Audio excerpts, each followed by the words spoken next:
Mr. President. To recognize the senator from Oregon.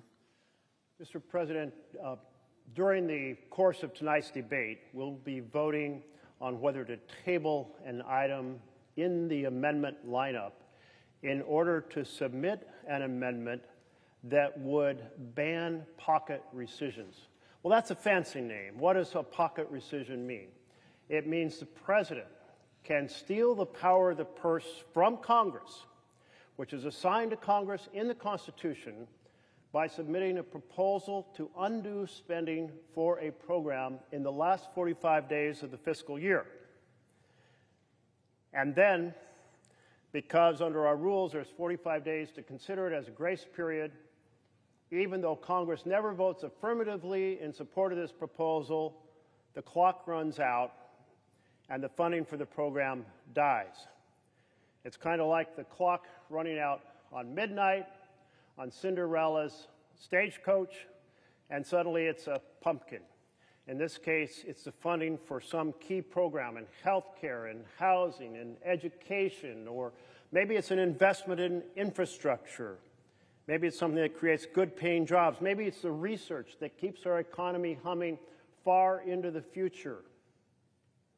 Maybe it's energy policy.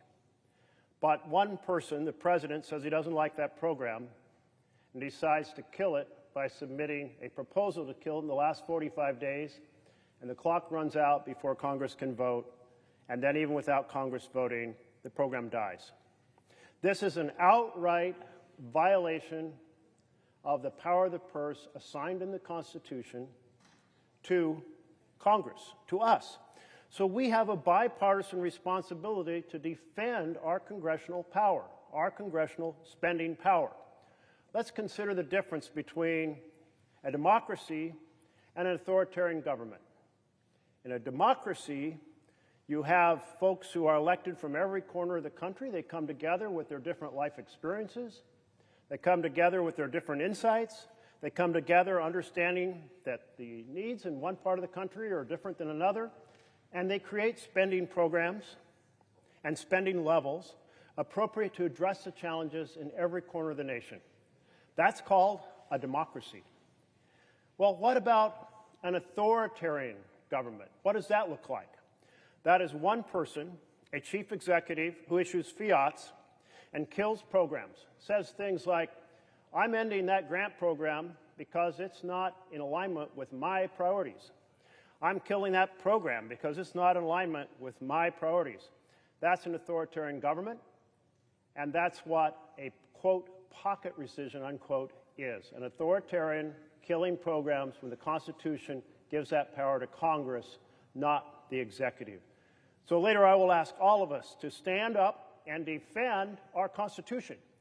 I do hope that members on both sides of the aisle will actually proceed to give that defense to the vision of a democracy rather than granting authoritarian power to an authoritarian tyrant named Donald Trump. Thank you, Mr. President.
President.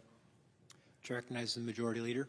Mr. President, I ask unanimous consent that following the remarks of Senators Murray and Collins, the post-cloture time be expired and the Senate vote on adoption of the motion to proceed. Further, if agreed to, and following recognition of the Majority Leader, it be in order for Senators Baldwin, Sanders, Slotkin, and Merkley to speak for up to 5 minutes each prior to a Baldwin motion to table and a Merkley motion to table if made. And following the disposition of that vote, if it's not agreed to, Senator Paul be recognized to speak for up to 9 minutes. And the Senate then vote in relation to the Paul Amendment number 3941. Further, following disposition of the Paul Amendment, the Senate vote on the motion to invoke cloture on the Collins Substitute Amendment number 3937. And if cloture is invoked, all post-cloture time be expired. The pending amendments other than the Collins Substitute be withdrawn, and the Senate vote on adoption of the Collins Substitute Amendment. If adopted, the Senate vote on the motion to invoke cloture on H.R. 5371 is amended. Finally, if cloture is invoked, all post-cloture time be expired. The bill is amended to be read the third time, and the Senate vote on passage of H.R. 5371 is amended. And if passed, the motion to reconsider be considered made and laid upon the table with no intervening action or debate, and the mandatory quorum calls be waived. Is there an objection? Without an objection, so ordered.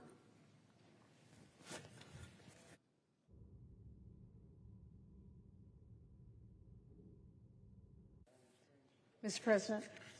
Chair recognizes the Senator from Washington. Thank you, Mr. President. Mr. President, like so many people in this country, I am so outraged by the fact that Republicans have refused to lift a finger to save so many families from the skyrocketing health care premiums all year long. I voted no on last night's vote because I believe we do need to address health care costs before we move forward. There is simply no time left to kick the can down the road when it comes to saving the ACA tax credits. We are already 10 days into enrollment, yet we have Republicans saying, why should we stop premiums from skyrocketing when we never really wanted lower premiums in the first place? We have Republicans talking about going back to the good old days of high-risk pools, which meant people with cancer could not get health insurance. We have Speaker Johnson bragging that Republicans strengthened health care by making the biggest cut to Medicaid in history. That's like saying you strengthened a ship by throwing the passengers overboard. And when Democrats offered a clean, one-year extension of the tax credit, which is truly the most straightforward and common sense thing we can do for people facing gigantic premiums hikes this year, Republicans said never, ever, ever, ever. They called it, quote, political terrorism. And to really put a fine point on it, they fired up the old bad ideas machine to try and find a new way to repeal the ACA. Republicans have gone from saying nothing about health care costs all year long to saying later, later, later, even after we are over a week into open enrollment and wasting every bit of time we had for real negotiations. Then, incredibly, Republicans started saying, let's scrap the Affordable Care Act altogether. Let's end protections for pre-existing conditions. By refusing to work with Democrats on a solution before open enrollment started, Republicans have already pushed millions of Americans off the health care cliff. The only question was and is, could we throw them a rope back up? Could Congress get something done and stem some of the bleeding Republicans already caused? Yes, by passing a clean one-year extension of the ACA tax credits. But right away, Republicans said they wouldn't even consider it. I believe that we should keep pressing on that fight, as time is of the essence and the clock has nearly run out. The reality is there is a point where it will be too late to make a meaningful difference on the health care premiums. And I don't believe there's some magical date set in stone, but Mr. President, that's coming up pretty fast. It's pretty much now or never, and Republicans are essentially saying never to stopping the worst of the mega health care hike. Now, here's the important thing. This fight is not over. Far from it. Because I and many of us have no intention of letting Republicans off the hook. No one should doubt for a single second who is to blame for the skyrocketing health care costs, Republicans and Republicans alone. When families across America are paying the price that they will see for Republican inaction every month, I'll make sure every single one of them remembers the same Republicans who did everything in their power to make tax breaks for billionaires permanent, refused to even negotiate 1 year of health care tax credits for our working families at a tiny fraction of the cost. Unfortunately, here we are, and it seems clear Republicans are feeling no urgency to act on health care before it's too late, even a quick, simple extension to help families. But, Mr. President, I want to be clear. While I cannot vote for this overall deal today, not when we still need to address health care, I do absolutely support the appropriation bills and CR that we will move forward, which do take meaningful steps to reject drastic cuts and extreme policies pushed by both Trump and House Republicans, and make sure that Congress, not Trump, is in charge of federal spending. It is important that Democrats were at the table on the CR and our first 3 funding bills, and used our spot at that table to fight for hardworking families in America. The difference is clear in the sharp contrast between the bills that were released yesterday and the bills written by the House Republicans and the budget put forward by President Trump. In our bills, Democrats were able to secure real wins for folks back home and fight off painless, senseless cuts and extreme policy. On the CR, we made sure to protect federal workers, both by ensuring that they receive back pay they are owed, something that has been debated extensively, and by reversing the punitive rifts done by this administration during the administration and blocking them from doing more this year. In the agricultural appropriations bill, while Trump and House Republicans fought to make steep cuts to WIC that would have seriously cut benefits for millions of women and kids, we successfully fought together to keep WIC fully funded. This bill ensures that 7 million moms and babies will get the full nutrition benefits they rely on. We also sustained key investments in our rural communities. Because we rejected a Trump funding takeover, we protected housing support in rural communities and vital agricultural research happening across the country, including in my home state of Washington at WSU. We stopped Trump from blowing a truly massive hole in FDA's budget, which would have slowed drug approvals and seriously endangered our food supply. None of this is inconsequential. All of this matters. And I want to thank Chair Hoeven and Ranking Member Shaheen for all of their good work on that vital bill for our communities. In the military construction and Veterans Affairs bills, we were able to secure funding to make sure we're taking care of our veterans and our service members, and ensure that this administration keeps its promises to our veterans by ensuring staffing of critical services such as the crisis hotline centers. I want to thank Chair Bozeman and Ranking Member Ossoff for all their good work on this critical bill for our veterans and service members. And lastly, on the legislative branch bill, which is the smallest bill, it covers the important needs of this institution, from protecting GAO and CBO, the architect of the Capitol, our Capitol Police, and other agencies that actually make this place work, to make sure our offices have what they need to take care of our constituents and keep our campus safe. We should all appreciate the hard work that went into completing that bill, and I want to thank Chair Mullen and Ranking Member Heinrich for all their work on that important bill and the critical matters within it to every senator in this chamber.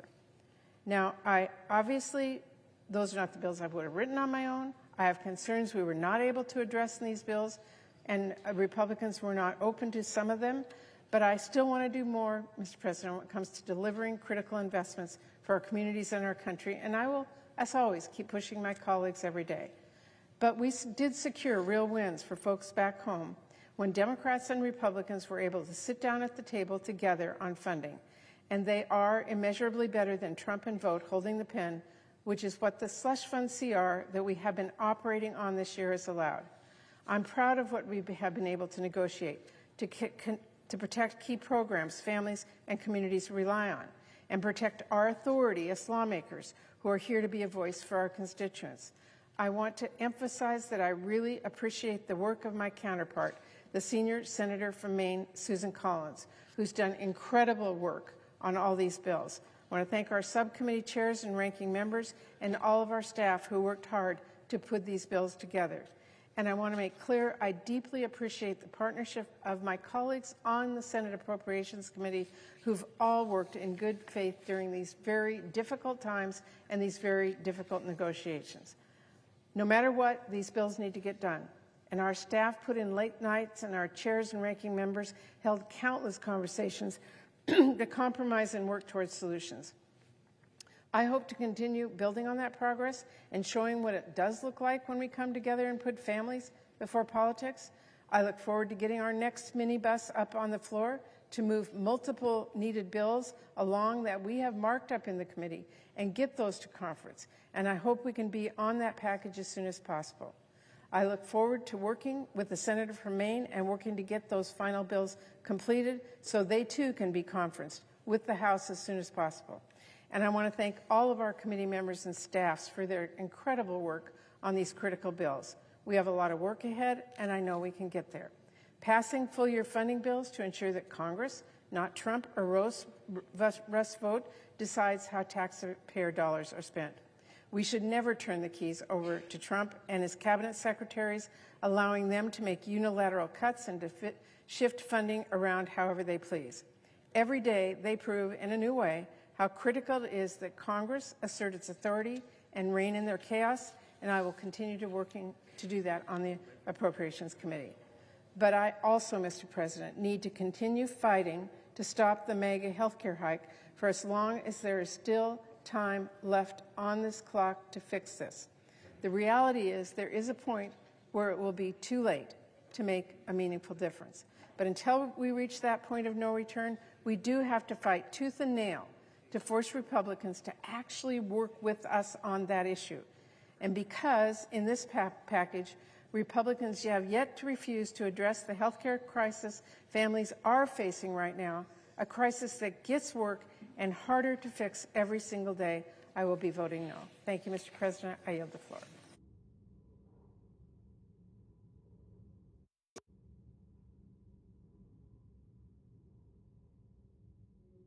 President. Chair recognizes the senator from Maine.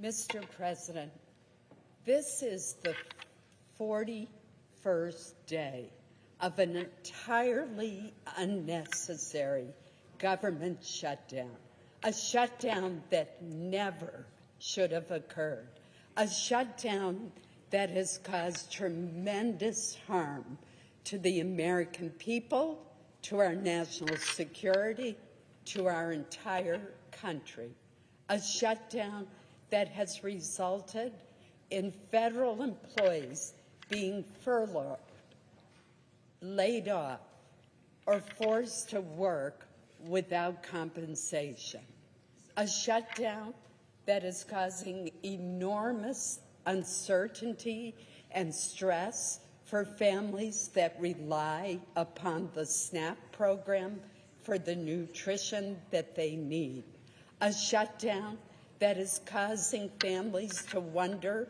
are they going to be able to fly to see the grandparents on Thanksgiving, a shutdown that never should have occurred. Mr. President, we finally have the ability tonight to end this shutdown. We have put forth the Appropriations Committee working in a bipartisan way with members on both sides of the aisle and in both chambers, a package of bills that includes a continuing resolution that will reopen government immediately once it is passed by this Senate, the House, and signed into law by the President.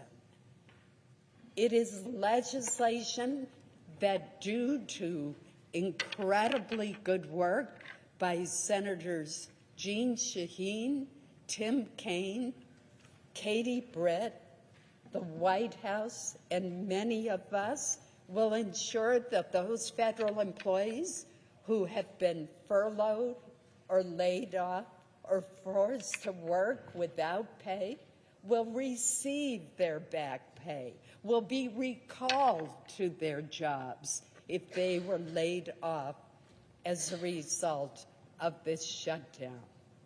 That will make a huge difference to these federal employees who have worked so hard to serve the people of our nation.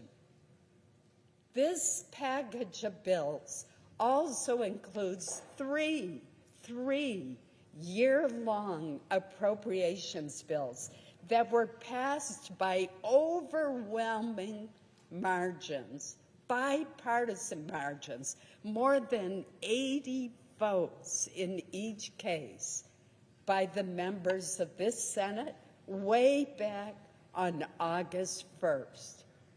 These bills are the agriculture bill, the agriculture FDA bill, which Senator Boozman chairs that subcommittee, and it includes funding for the SNAP program, for the Women's, Infants, and Children's Nutrition Program known as WIC, for our farmers, for rural development, for our rural communities throughout this country.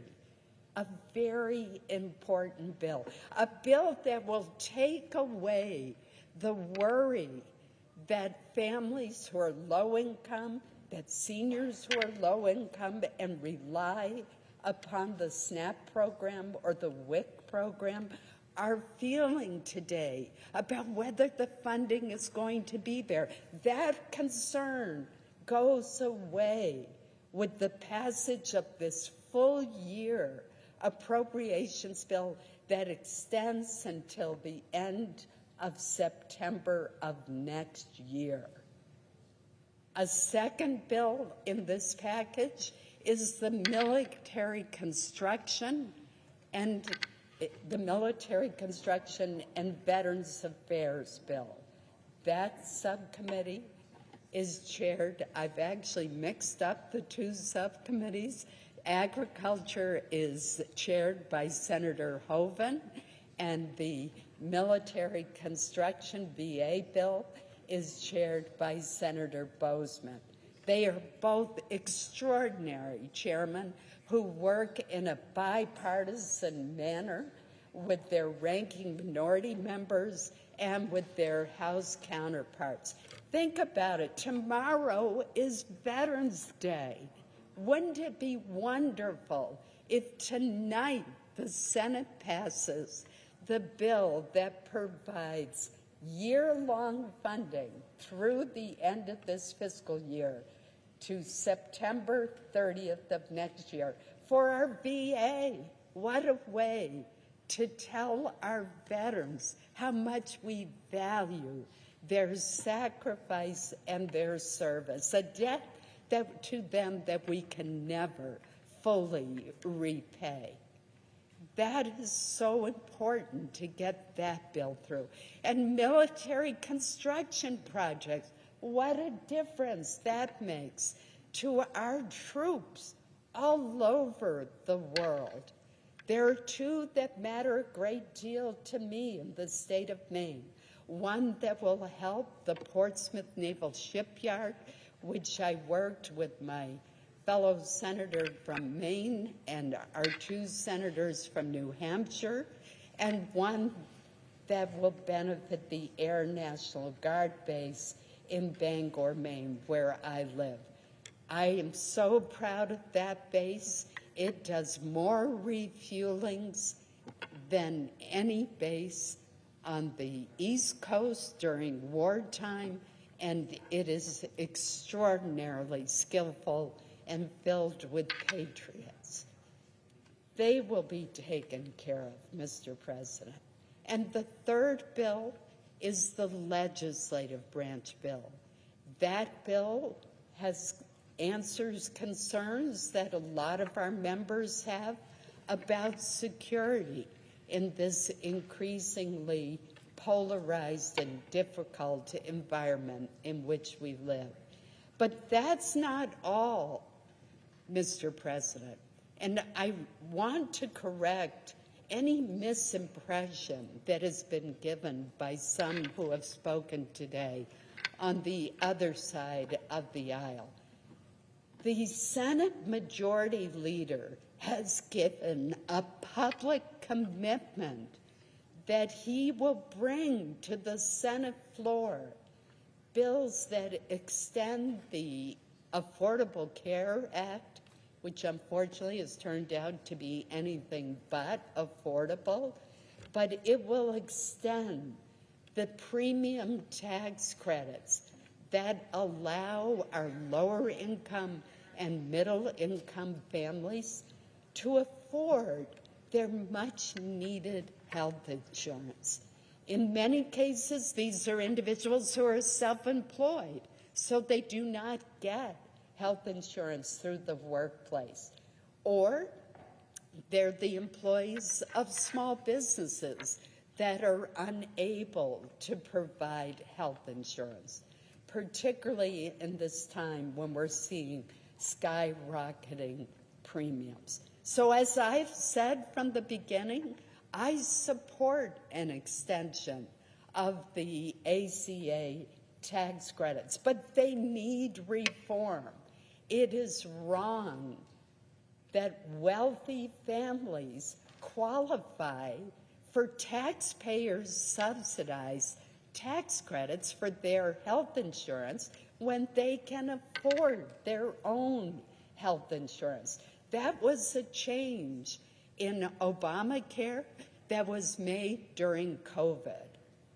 We should take a look at what the original income cap was under the Affordable Care Act. It was 400% of the poverty level. Now, we can decide what it should be, but surely we ought to be able to agree in a bipartisan way that there should be some cap on income so that very wealthy individuals are not able to receive taxpayer-funded tax credits. Let's limit that to those who are in middle income and lower income families. So there are other great ideas that have been raised by our colleagues on how we can reform the ACA to make health insurance more affordable. And I know that the chairs of both the Health Committee, Senator Cassidy, who is a medical doctor, as well as Chairman Mike Crapo from the Finance Committee, have promised to have hearings to take a hard look at this, and we have the commitment of the Majority Leader to bring these bills to the floor. So it's just not true that we're ignoring this issue. We do need to act by the end of the year, and that is exactly what the Majority Leader has promised. In addition, he has pledged to bring additional year-long appropriations bills to the Senate floor, and we will be doing that shortly, and that is the right thing to do.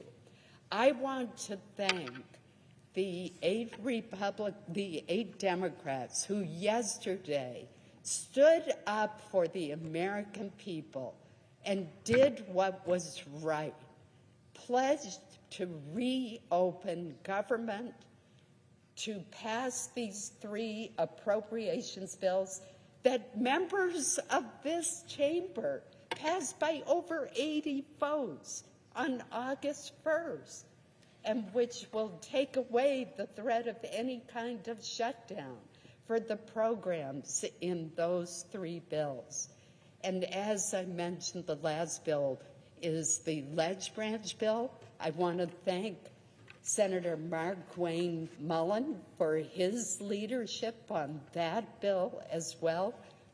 We have terrific members of the Appropriations Committee on both sides of the aisle who have worked so hard. And I must say that I think all of them ought to be voting for this package of bills tonight.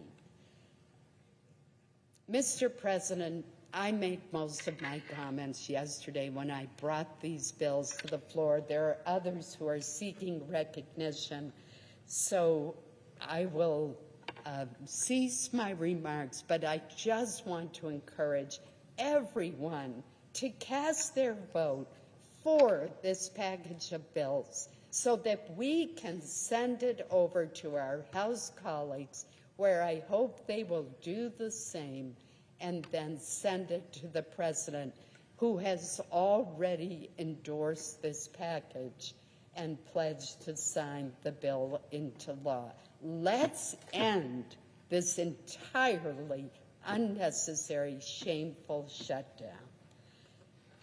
Mr. President, I ask unanimous consent that there be 2 minutes of debate equally divided prior to each roll call in relation to calendar number 168, H.R. 5371.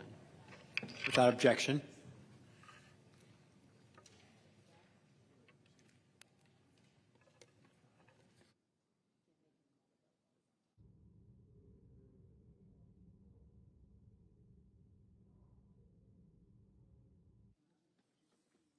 Under the previous order, all post-cloture time is expired. The question is on the motion.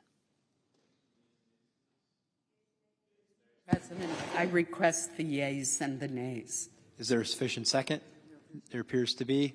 Clerk will call the roll. Ms. Alsobrooks, Ms. Baldwin,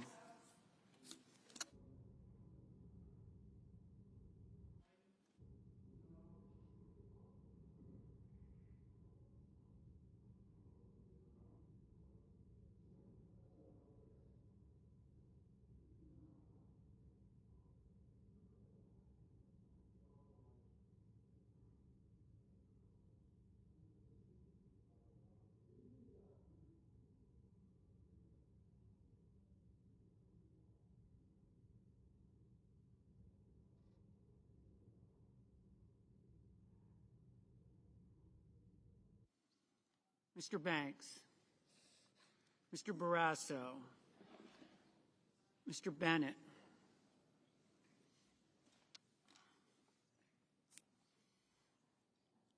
Mrs.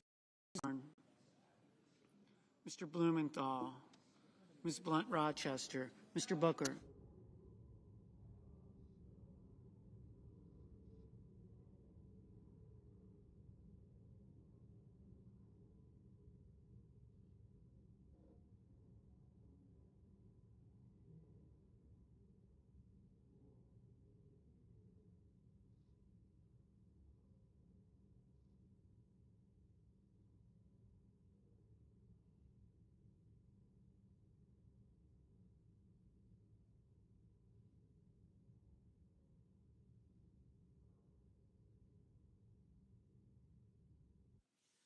Mr. Booker, Mr. Bozeman, Mrs. Britt, Mr. Budd, Ms. Cantwell, Mrs. Capito, Mr. Cassidy, Ms. Collins, Mr. Coons, Mr. Cornyn, Ms. Cortez Masto, Mr. Cotton, Mr. Kramer, Mr. Crapo, Mr. Cruz, Mr. Curtis, Mr. Daines, Ms. Duckworth, Mr. Durbin, Ms. Ernst, Mr. Fetterman, Mrs. Fisher, Mr. Gallego, Mrs. Gillibrand, Mr. Graham, Mr. Grassley, Mr. Haggerty, Ms. Hassan, Mr. Hawley, Mr. Heinrich, Mr. Hickenlooper, Ms. Hirono, Mr. Hoven, Mr. Husted, Mrs. Hyde-Smith, Mr. Johnson, Mr. Justice, Mr. Kane, Mr. Kelly, Mr. Kennedy, Mr. Kim, Mr. King, Ms. Klobuchar,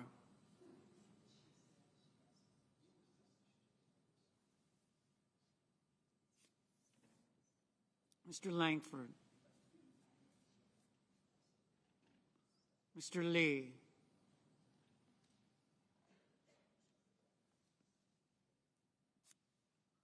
Mr. Lujan, Ms. Lummis,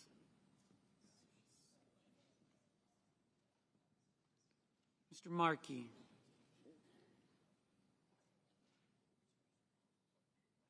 Mr. Marshall,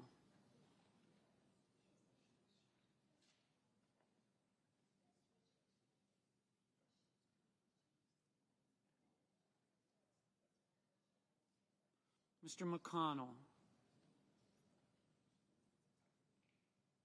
Mr. McCormick, Mr. Merkley, Mrs. Moody. Thank you.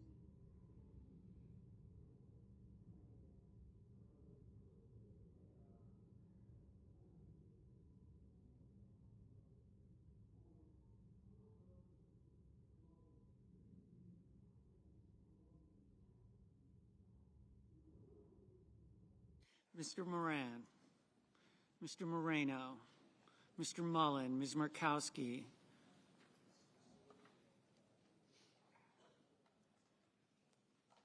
Mr. Murphy, Mrs. Murray, Mr. Ossoff, Mr. Padilla, Mr. Paul, Mr. Peters, Mr. Reed, Mr. Ricketts, Mr. Risch, Ms. Rosen, Mr. Rounds, Mr. Sanders,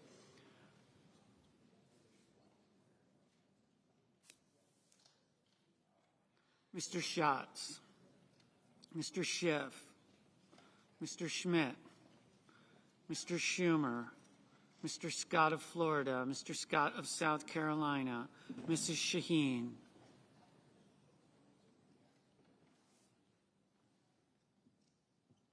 Mr. Sheehy, Ms. Slotkin, Ms. Smith, Mr. Sullivan, Mr. Thune, Mr. Tillis, Mr. Tuberville, Mr. Van Hollen, Mr. Warner, Mr. Warnock, Ms. Warren, Mr. Welch, Mr. Whitehouse, Mr. Wicker, Mr. Wyden, Mr. Young.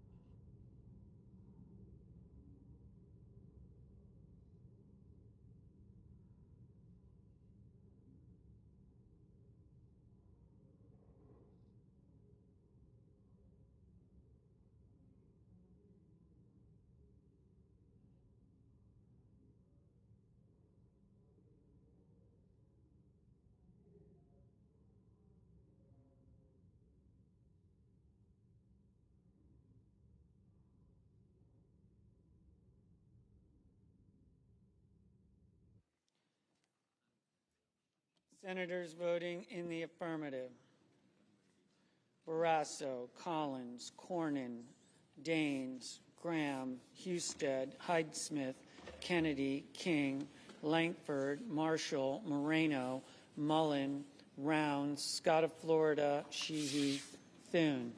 Senators voting in the negative: Baldwin, Blunt Rochester, Duckworth, Ossoff, Paul, Wyden.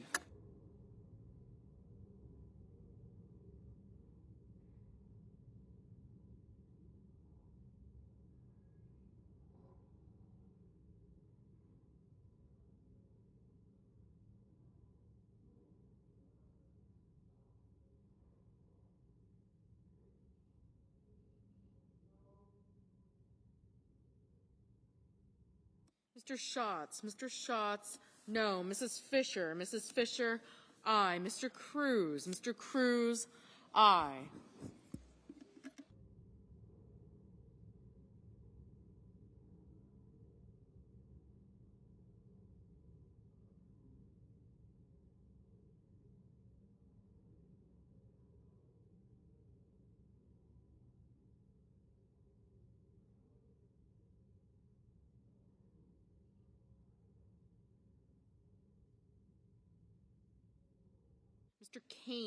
Mr. Kane, aye.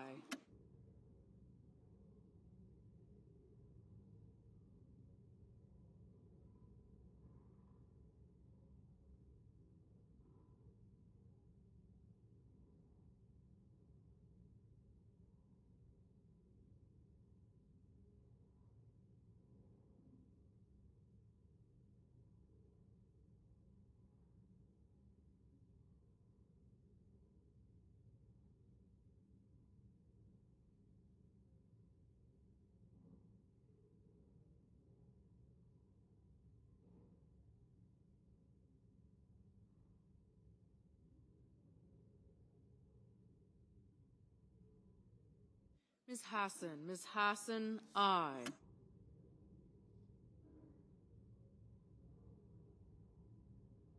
Mr. Tuberville, aye.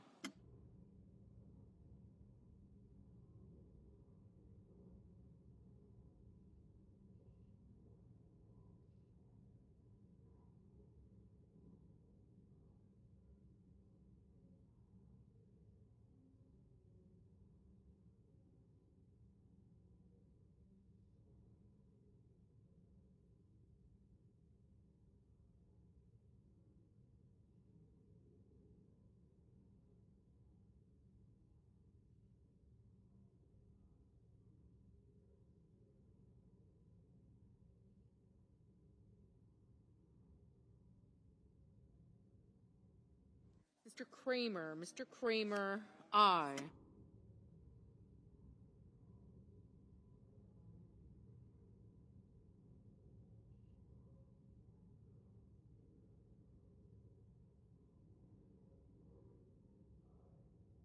Mr. Scott of South Carolina, aye. Mr. Tillis, aye.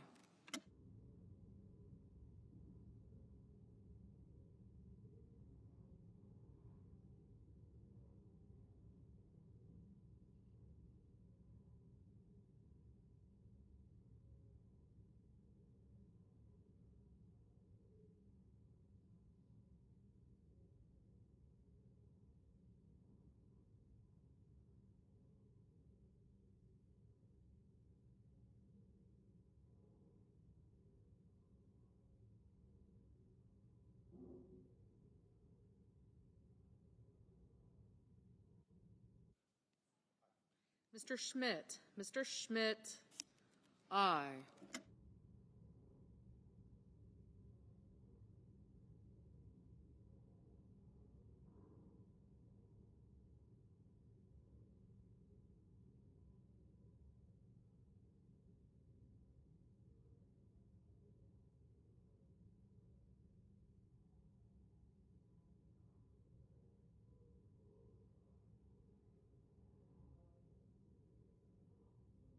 Mr. Gallego, no.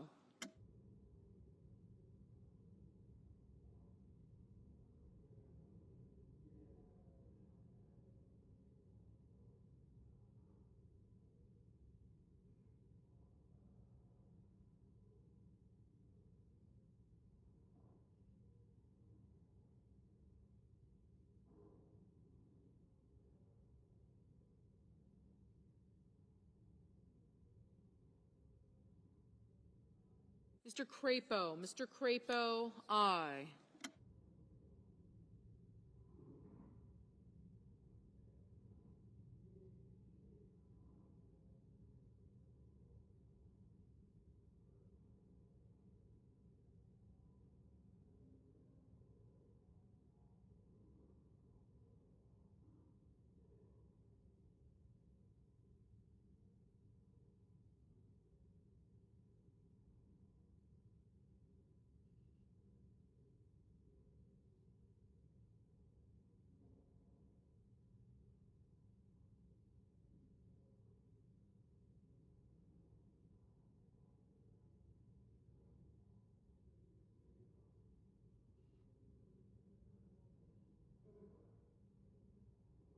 Mr. Padilla, no.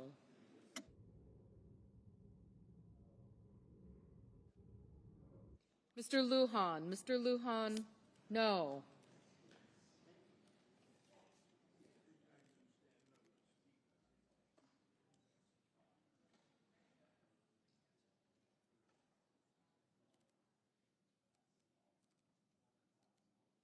Mrs. Capito, aye.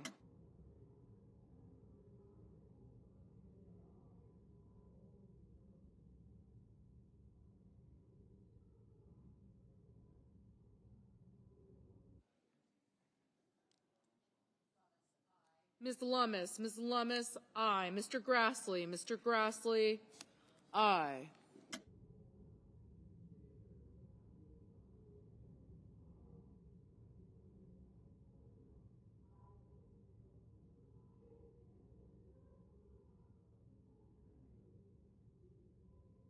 Mr. Durbin, Mr. Durbin, aye.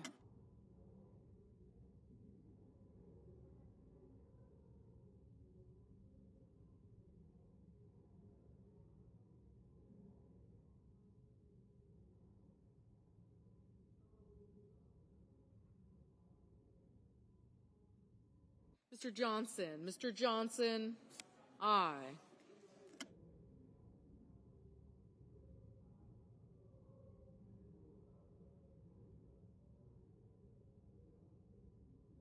Ms. Ernst, aye.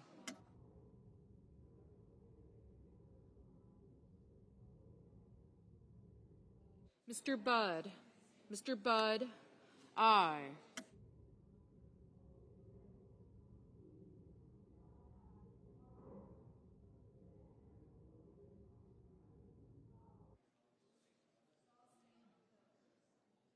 Mr. McConnell, aye.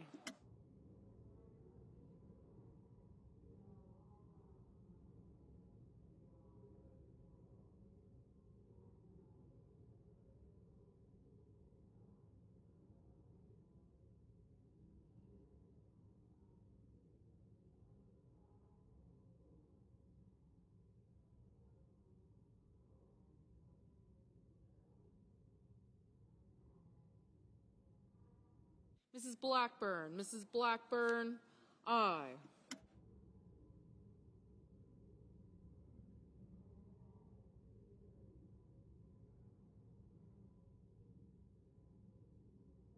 Mr. Young, aye.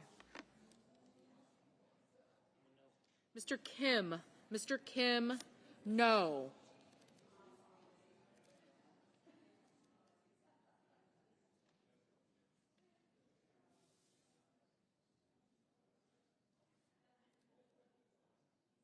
Mr. Heinrich, no. Mr. Reed, no.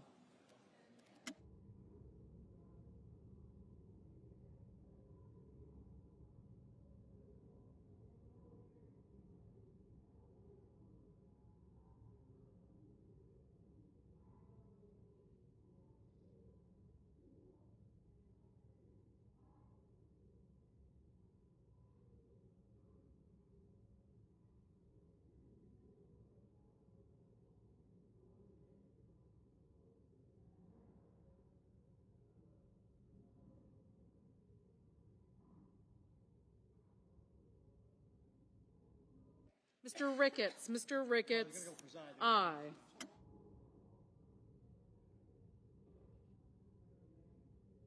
Mr. McCormick, aye.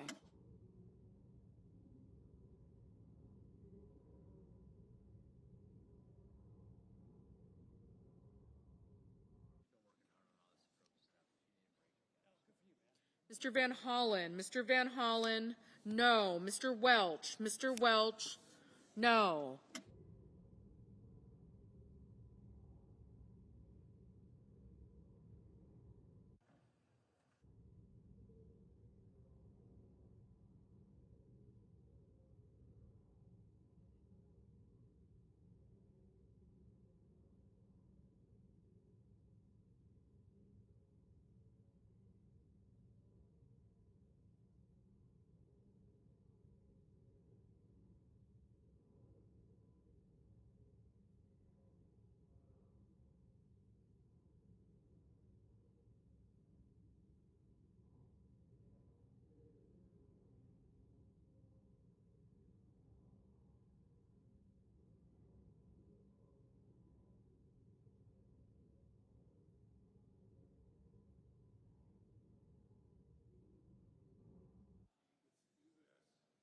Mr. Curtis, aye. Mr. Wicker, aye.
Mr. Merkley. Mr. Merkley, no.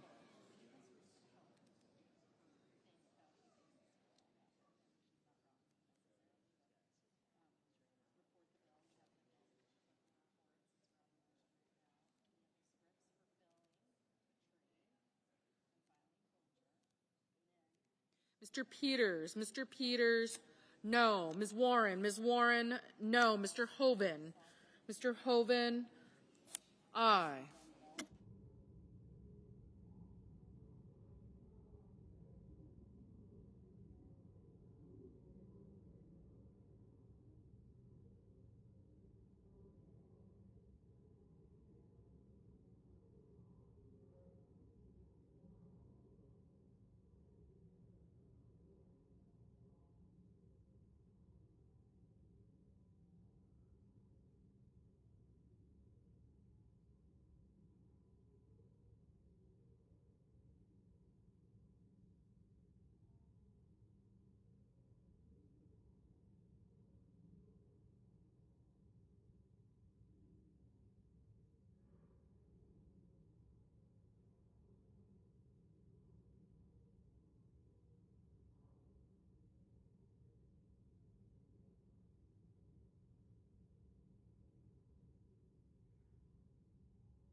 Mr. Markey. Mr. Markey, no.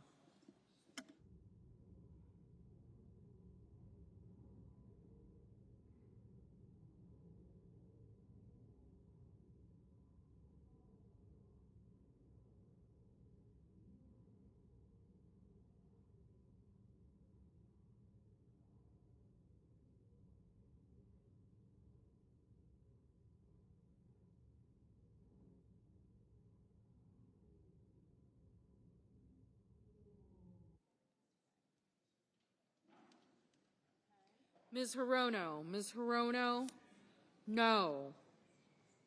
Mr. Moran. Mr. Moran, aye. Mr. Kelly. Mr. Kelly, no.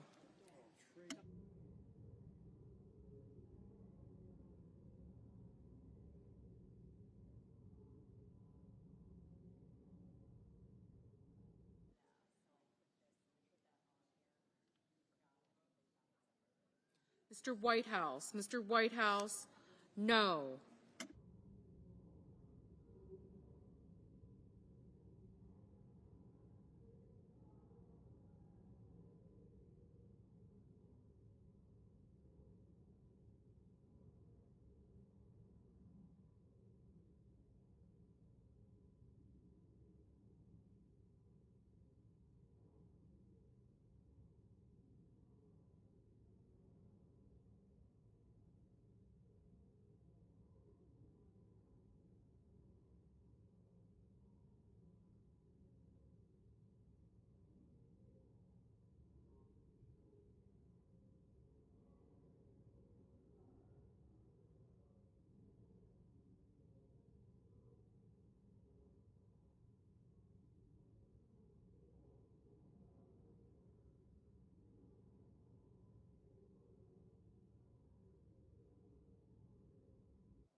Mr. Schiff.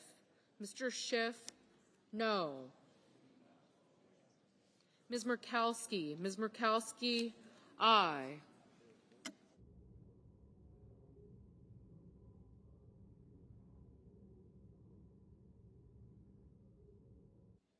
Mr. Fetterman. Mr. Fetterman, aye.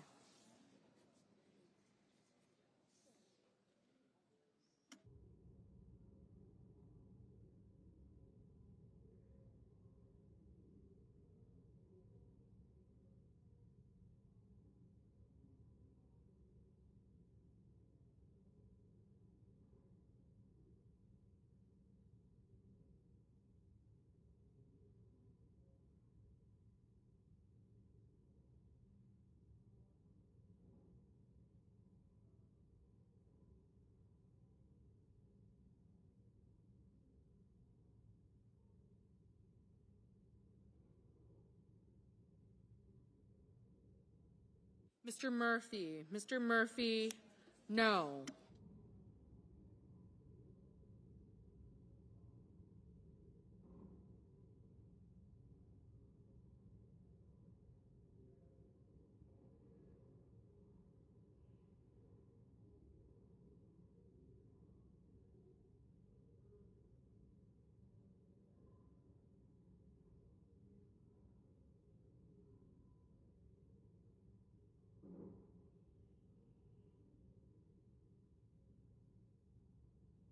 Mrs. Murray. Mrs. Murray, no.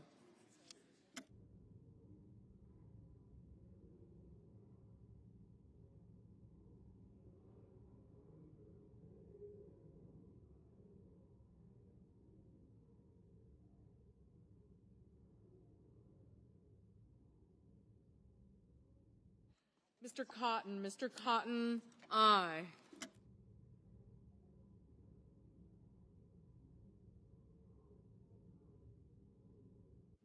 Mr. Bozeman. Mr. Bozeman, aye.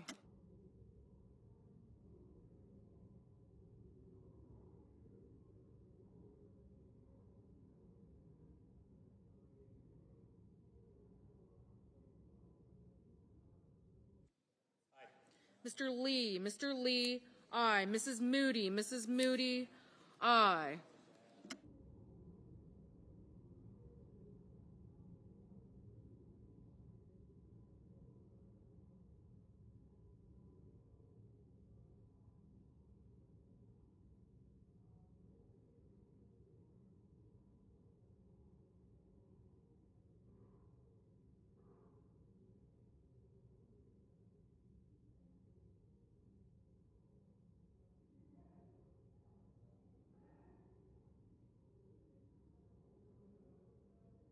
Mr. Banks. Mr. Banks, aye. Mr. Cassidy. Mr. Cassidy, aye.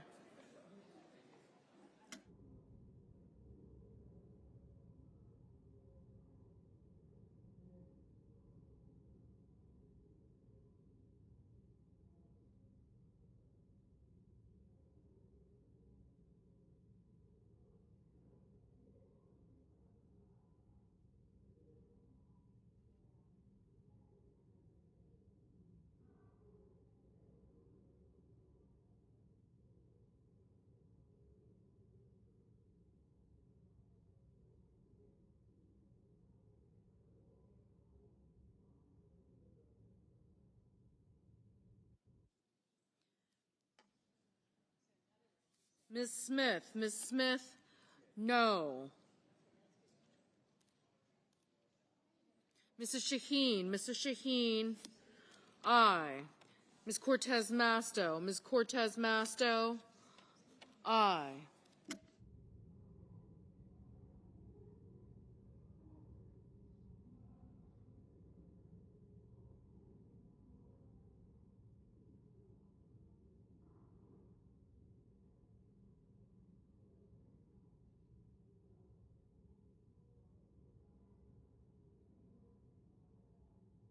Mr. Hawley. Mr. Hawley, aye.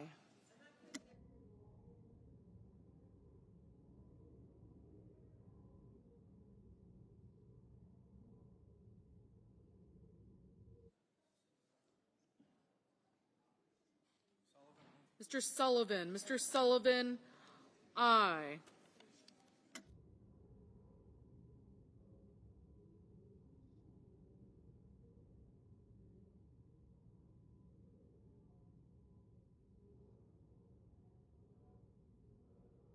Mr. Bennett. Mr. Bennett, no.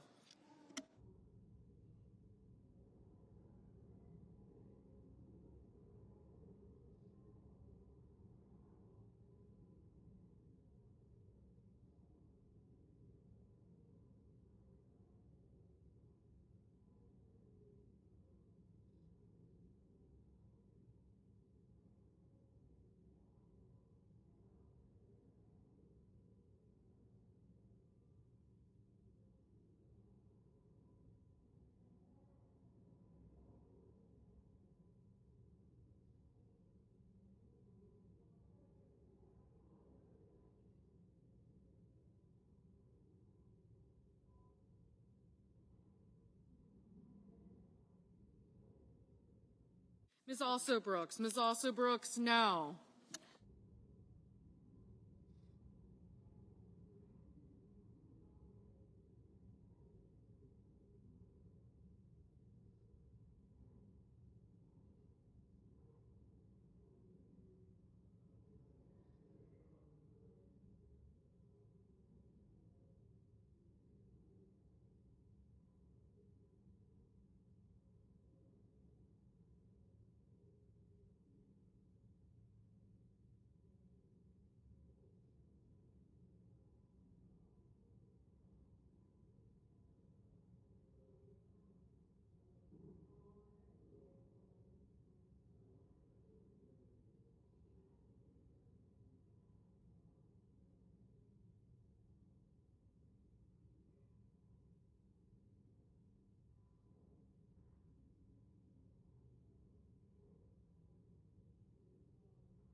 Ms. Cantwell. Ms. Cantwell, no. Mr. Hickenlooper. Mr. Hickenlooper, no.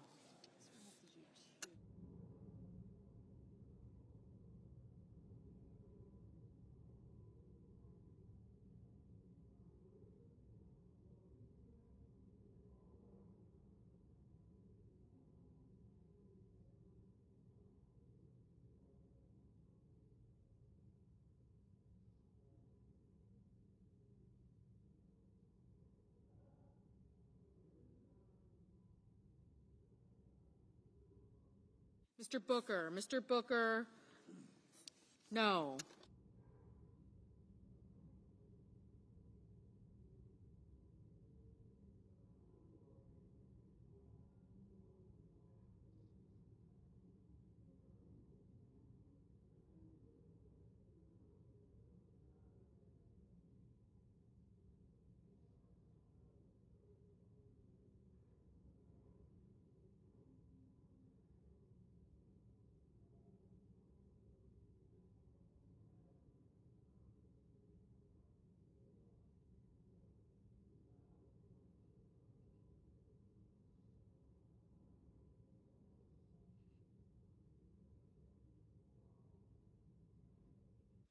Mr. Warner. Mr. Warner, no.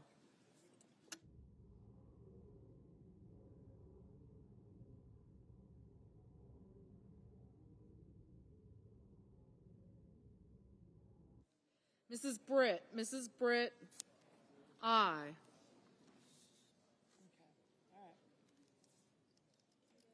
Ms. Slotkin. Ms. Slotkin, no.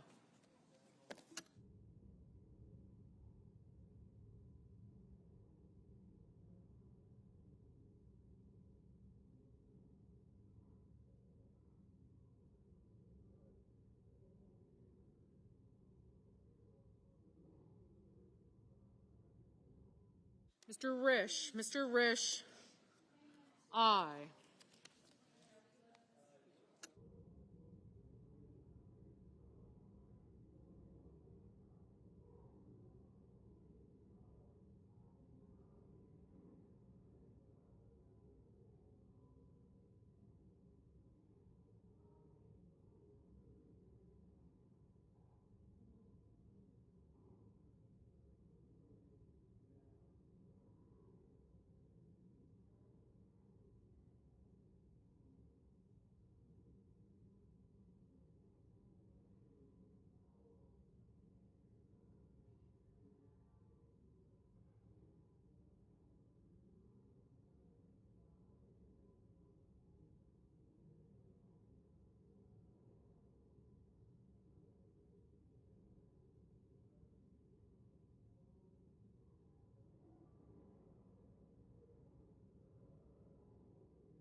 Mr. Coons. Mr. Coons, no.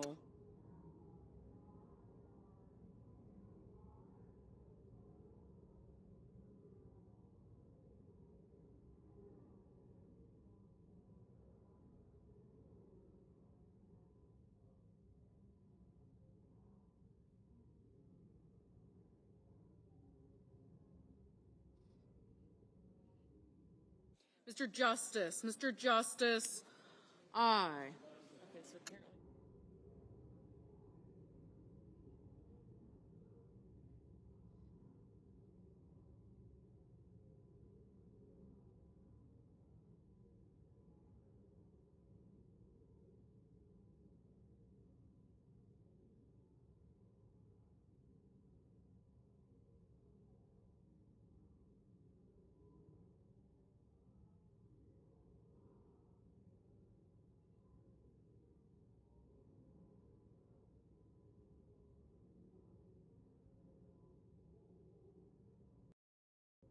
Ms. Klobuchar. Ms. Klobuchar, no.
Mr. Haggerty. Mr. Haggerty, aye.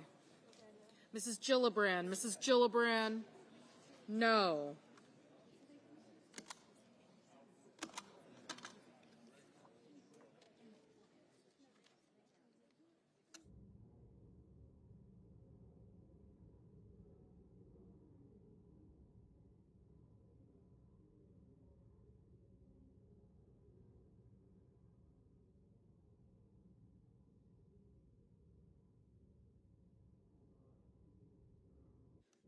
Ms. Rosen. Ms. Rosen, aye.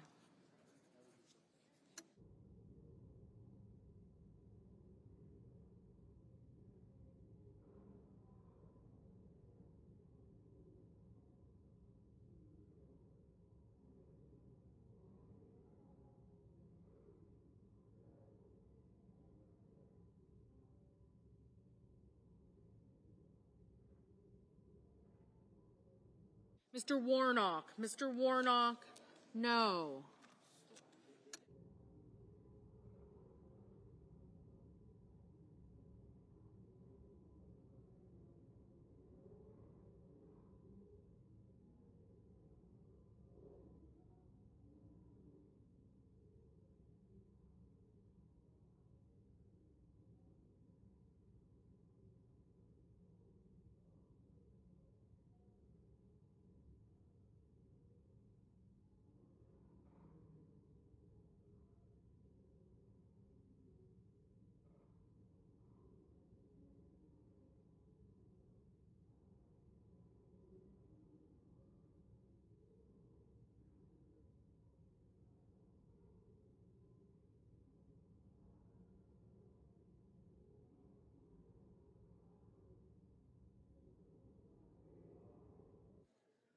Mr. Blumenthal. Mr. Blumenthal, no.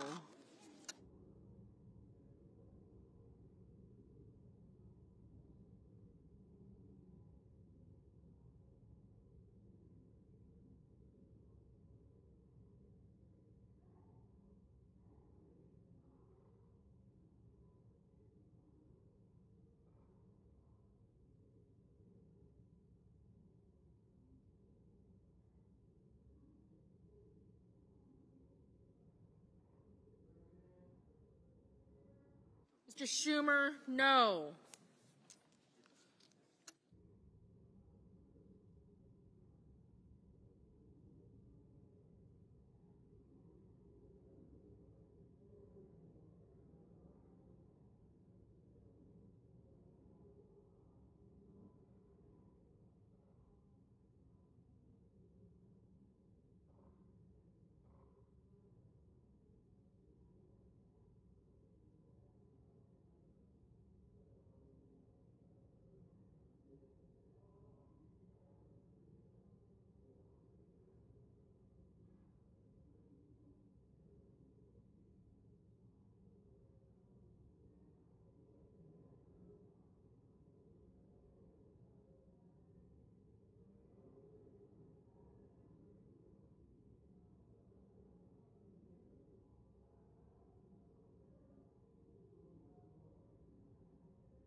Mr. Sanders, no.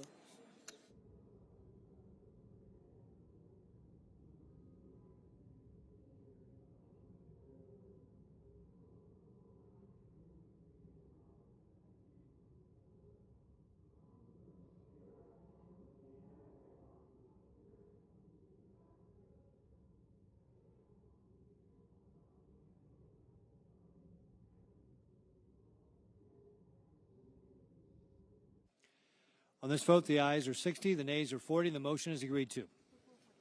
The clerk will report the bill. Calendar number 168, H.R. 5371, an act making continuing appropriations and extensions for fiscal year 2026 and for other purposes. Mr. President, I call up substitute amendment number 3937. Clerk will report. Senator from South Dakota, Mr. Thune, for Ms. Collins, proposes an amendment number 3937 to H.R. 5371. President, I ask the reading be dispensed with, Without objection. and I send a cloture motion to the desk. Clerk will report. Cloture motion. We, the undersigned senators, in accordance with the provisions of Rule 22 of the Standing Rules of the Senate, do hereby move to bring to a close debate on substitute amendment number 3937 to calendar number 168, H.R. 5371, an act making continuing appropriations and extensions for fiscal year 2026 and for other purposes, signed by 17 senators as follows. President, I ask consent to reading the nays be waived, Without objection. and I ask for the yeas and nays on the amendment. Is there a sufficient second? There appears to be. The yeas and nays are ordered. Mr. President, I call up amendment number 3941 from Senator Paul. Clerk will report. The Senator from South Dakota, Mr. Thune, for Mr. Paul, proposes an amendment number 3941 to amendment number 3937. President, I ask that the reading be dispensed with, Without objection. and I ask for the yeas and nays on the amendment. Is there a sufficient second? There appears to be. The yeas and nays are ordered. Mr. President, I have a second-degree amendment at the desk. Clerk will report. The Senator from South Dakota, Mr. Thune, proposes an amendment number 3942 to amendment number 3941. Mr. President, I ask the reading be dispensed with, Without objection. and I have an amendment to the text of the underlying bill. The clerk will report. The Senator from South Dakota, Mr. Thune, proposes an amendment number 3943 to the language proposed to be stricken by amendment number 3937. Mr. President, I ask the reading be dispensed with, Without objection. and I ask for the yeas and nays on my amendment. Is there a sufficient second? There appears to be. The yeas and nays are ordered. Mr. President, I have a second-degree amendment at the desk. The clerk will report. The Senator from South Dakota, Mr. Thune, proposes an amendment number 3944 to amendment number 3943. Mr. President, I move to commit the bill to the Committee on Appropriations with instructions. The clerk will report. The Senator from South Dakota, Mr. Thune, moves to commit the bill H.R. 5371 to the Committee on Appropriations to report back forthwith instructions. Mr. President, I number ask the reading be 3945. dispensed with, Without objection. and I ask for the yeas and nays on the motion to commit with instructions. Is there a sufficient second? There appears to be. The yeas and nays are ordered. Mr. President, I have an amendment to the instructions. Clerk will report. Senator from South Dakota, Mr. Thune, proposes an amendment number 3946 to the instructions of the motion to commit, amendment number 3945. Mr. President, I ask consent the reading be waived, Without objection. and I ask for the yeas and nays on my amendment. Is there a sufficient second? There appears to be. The yeas and nays are ordered. Mr. President, I have a second-degree amendment at the desk. The clerk will report. The senator from South Dakota, Mr. Thune, proposes an amendment number 3947 to amendment number 3946. Mr. President, I ask consent the reading be waived, Without objection. and I send a cloture motion to the desk with respect to calendar number 168, H.R. 5371. The clerk will report. Cloture motion, we the undersigned senators, in accordance with the provisions of Rule 22 of the Standing Rules of the Senate, do hereby move to bring to a close debate on calendar number 168, H.R. 5371, an act making continuing appropriations and extensions for fiscal year 2026 and for other purposes as amended, signed by 17 senators as follows. President, I ask consent the reading of the names be waived. Without objection.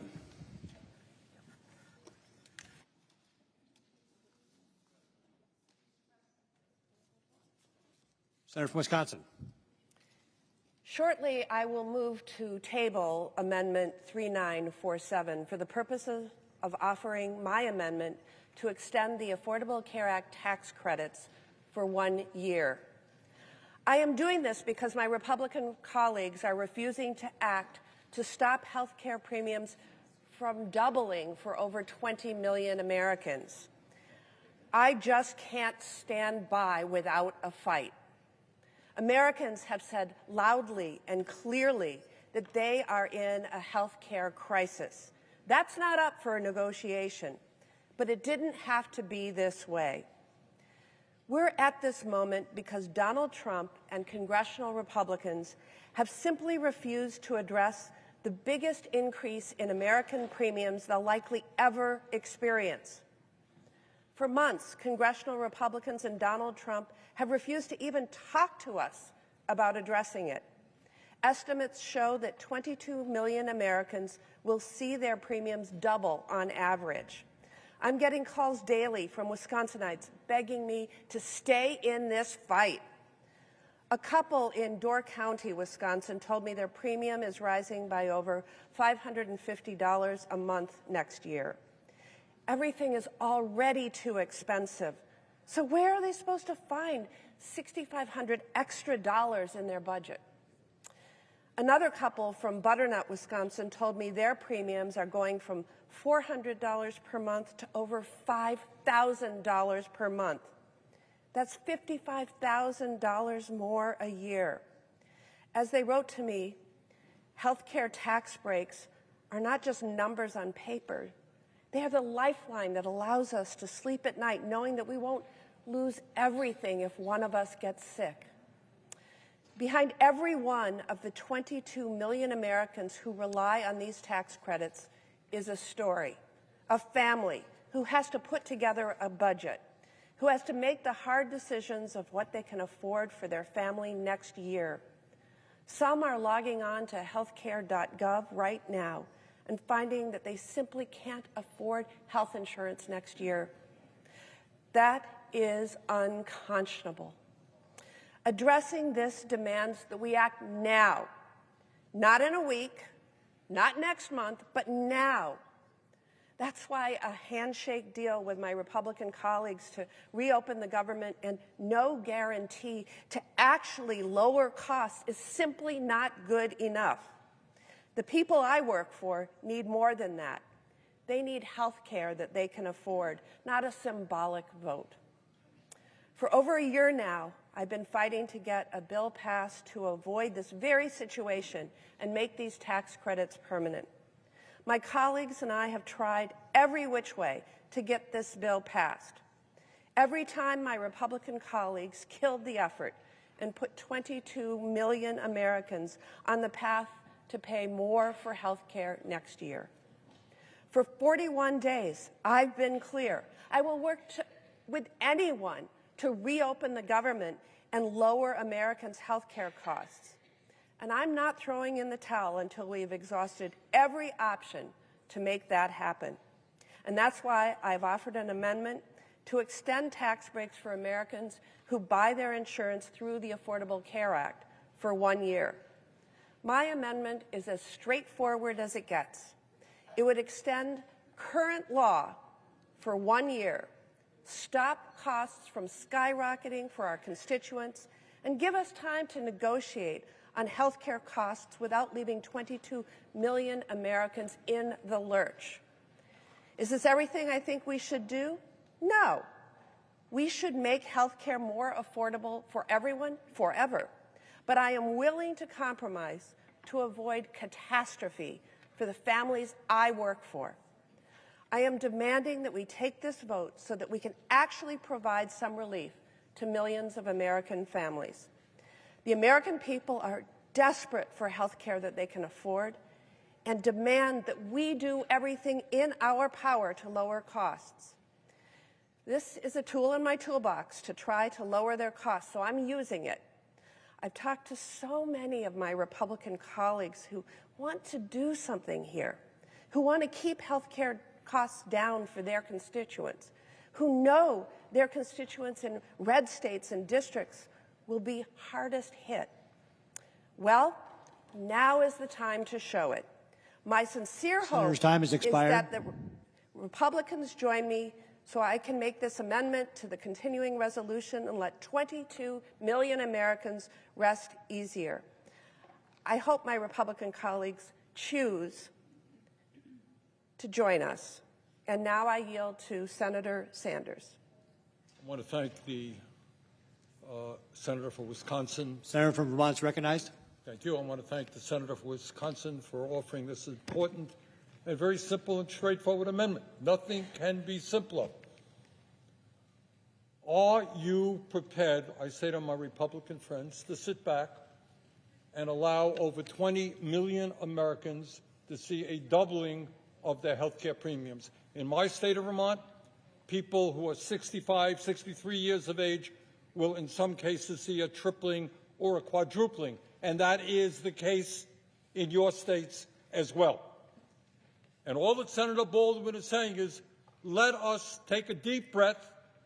Let us make sure that people do not see an outrageous increase in their premiums. Let us not pave the way for 15 million Americans to lose their health care entirely because of savage cuts to Medicaid. All she is asking. Now, I noticed that recently some of my Republican colleagues are beginning to talk about the health care crisis. Well, during Trump's first 4 years, he had virtually nothing to say about the crisis, nothing to say about it in the next 4 years, but I'm glad that there is some discussion. The truth of the matter is, in my view, that the current health care system is broken, it is dysfunctional, and it is cruel. But I want to ask my Republican friends a simple question. Are you happy with the fact that here in the United States we are the only major country not to guarantee health care to every man, woman, and child? We are unique. That's not the kind of exceptionalism we should be proud of. Are you happy that we are paying twice as much per capita for health care, over $14,000 per person, than any other major country, and yet we have 85 million Americans who are uninsured or underinsured? Are you content with the fact that the insurance companies and the drug companies are making huge profits, paying their CEOs exorbitant salaries? Are you happy with that? Are you happy that patients in America have to get on the phone and fight like crazy and deal with all kinds of bureaucrats in order to get the health care that they paid for in an incredibly complicated, broken system? So if you want to have a debate about health care, let's have that debate. I happen to believe that we should join the rest of the industrialized world, guarantee health care to all people through a Medicare for all single-payer system. You got a better idea, bring it forward. But what we should agree upon is that you don't raise premiums by 100% or in some cases triple or quadruple. Let's take a deep breath. Let's extend these ACA subsidies for another year. Let's have that debate on health care. That's what the American people want. And with that, Mr. President, I would yield to the Senator from Michigan. Thank you, Mr. President. Senator from Michigan is recognized. Thank you, Mr. President. Arise today in support of Ms. Baldwin's amendment on a clean one-year extension of the healthcare.gov credits. Since July, I've been really clear If you want me to vote on a deal, it's got to do something to bring down the cost of health care because of the health care crisis that Republicans in this chamber precipitated back in July. Just to review the bidding, in July, the big beautiful bill, which all of you voted for, most of you voted for, slashed Medicaid and slashed coverage for people on healthcare.gov. Now, all our hospitals, all our healthcare systems, all our nursing homes, everybody accepted that and started to plan. In response to that, the hospitals said, well, look, people are still going to come. They're still going to get in car accidents. They're still going to have heart attacks. They're just not going to be covered by health insurance. So we're going to have to charge the people with insurance even more money. So we are now at a point, this crisis that's been precipitated has led to the fact that every single American, everyone watching, everyone listening, is either facing losing their health insurance or paying more. And that includes people on private employer-provided insurance. When we take a step back and we look at all the people that are going to fall off health care, all the healthy young people who are not going to pay for health care anymore, it looks like across at least my state, every single person is looking at their prices doubling. Not just the people who are affected by the big, beautiful bill, but the bill payers, the people on private health insurance. Now, no one in this room would say that we are paying too little for health care right now. And I don't always agree with Senator Sanders, but I can say there is no more broken system in America than health care right now. It needs full rebuilding. We may disagree on some of the ways to do it, but the Republicans have offered zero plan, zero ideas. Hell, Marjorie Taylor Greene is talking about how Republicans don't have a plan. Never thought I'd be agreeing with her. So today, all we're asking for is a clean one-year extension. No one says Obamacare is perfect. No one says a clean extension is perfect, but you have pushed people back into a corner. You have said we're going to pay for our tax cuts on the backs of everyday Americans by using their health care as the bail payer.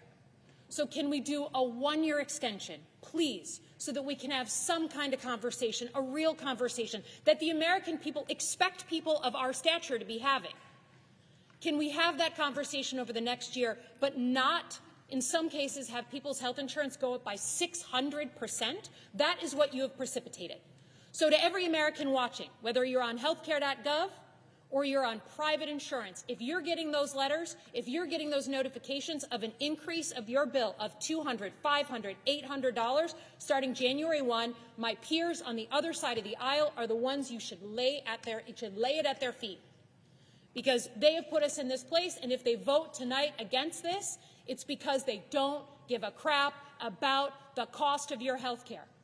They don't give one single crap about it. So I hope my colleagues find it in their hearts to say, let's fix this system, fine, but at least for now give us a one-year extension so we can have a real conversation. With that, I yield back. Mr. President. Senator from Wisconsin. I move to table Amendment 3947 for the purposes of offering my amendment to extend ACA tax credits for 1 year. That's Baldwin 3950, and I ask for the yeas and nays. Is there a sufficient second? There appears to be. Clerk will call the roll. Ms. Alsobrooks. Ms. Baldwin. Mr. Banks. Mr. Barrasso.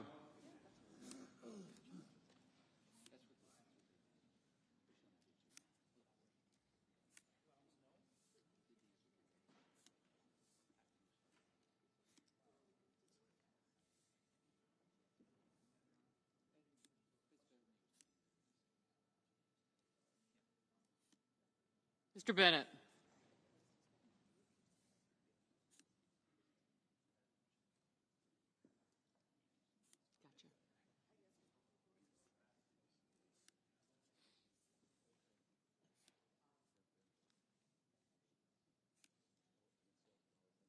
Mrs. Blackburn, Mr. Blumenthal. Ms. Rochester. Mr. Booker. Mr. Bozeman. Mrs. Britt.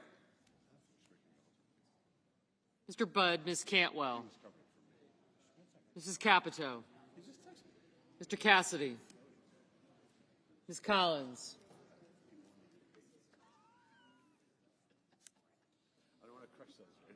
Mr. Coons,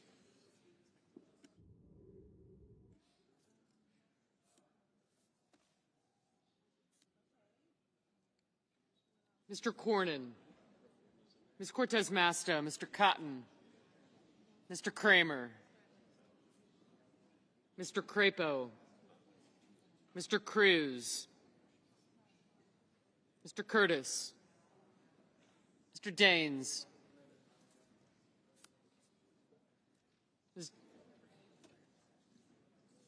Ms. Duckworth, Mr. Durbin, Ms. Ernst, Mr. Fetterman, Mrs. Fisher, Mr. Gallego, Mrs. Gillibrand, Mr. Graham,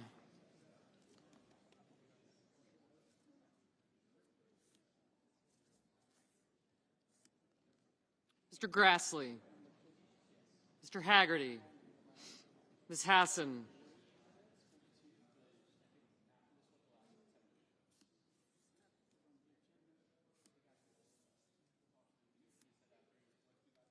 Mr. Hawley,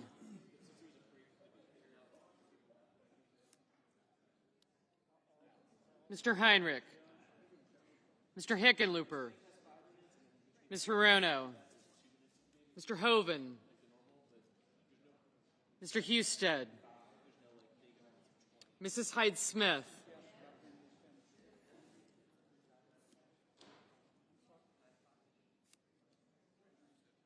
Mr. Johnson, Mr. Justice, Mr. Kane, Mr. Kelly, Mr. Kennedy. Yes, you did.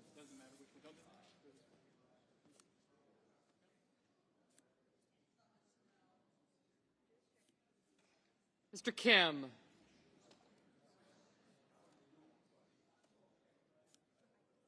Mr. King, Ms. Klobuchar, Mr. Langford, Mr. Lee, Mr. Lujan, Ms. Lummis, Mr. Markey, Mr. Marshall, Mr. McConnell, Mr. McCormick, Mr. Merkley, Mrs. Moody,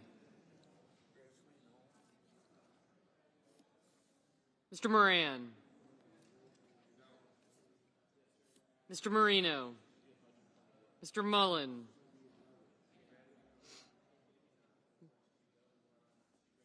Ms. Murkowski, Mr. Murphy, Mrs. Murray,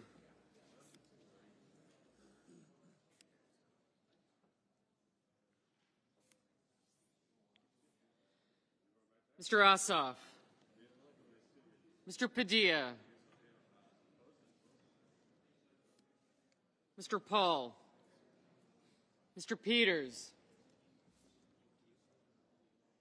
Mr. Reed, Mr. Ricketts, Mr. Risch, Ms. Rosen, Mr. Rounds, Mr. Sanders, Mr. Schatz, Mr. Schiff, Mr. Schmidt, Mr. Schumer,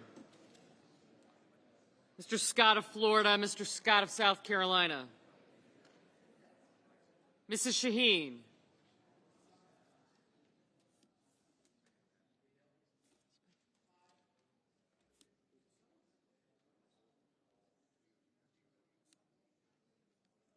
Mr. Sheehy, Ms. Slotkin, Ms. Smith, Mr. Sullivan, Mr. Thune, Mr. Tillis, Mr. Tuberville, Mr. Van Hollen, Mr. Warner, Mr. Warnock, Ms. Warren, Mr. Welch, Mr. Whitehouse, Mr. Wicker, Mr. Wyden, Mr. Young,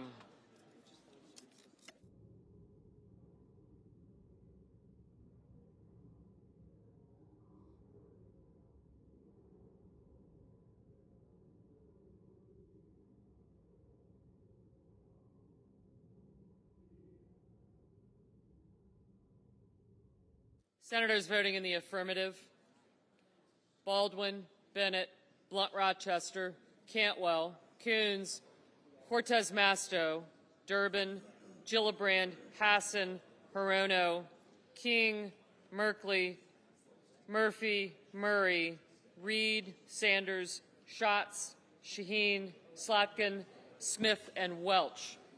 Mr. Blumenthal, aye. Mr. Ossoff, aye.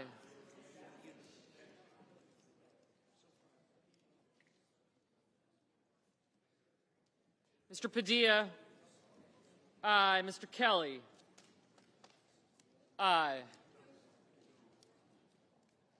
Ms. Duckworth, aye.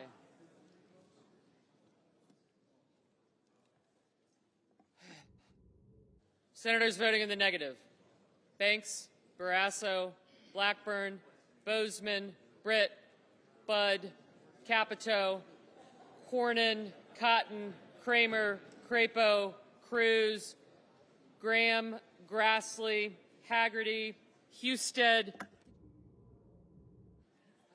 Okay. Justice, Kennedy, Lummis, Marshall, McCormick, Moody, Moran, Marino, Mullen, Paul, Ricketts, Risch, Rounds, Scott of Florida, Sheehy, Thune, Tillis, and Young. Mr. Schiff, aye. Ms. Warren, aye. Mr. Johnson, no. Mr. Tuberville, no. Mr. Kane, aye.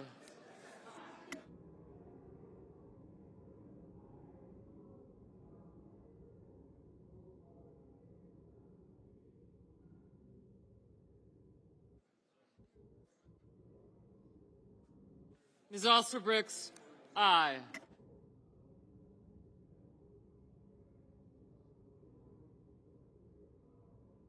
Mr. Peters, aye.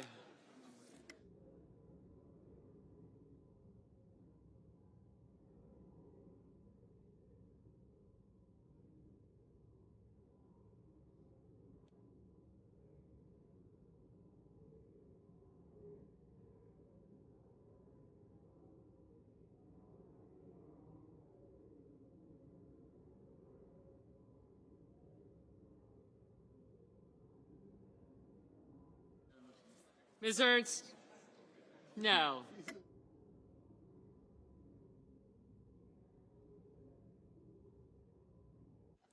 Ms. Murkowski, no. Mr. Wyden, aye. Mr. Schmidt, no.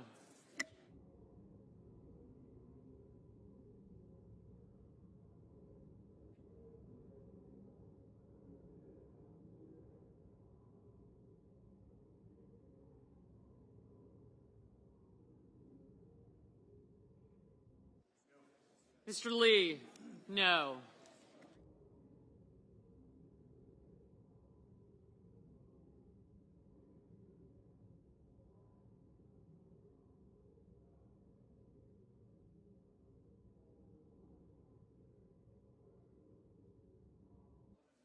Mr. Sullivan, no.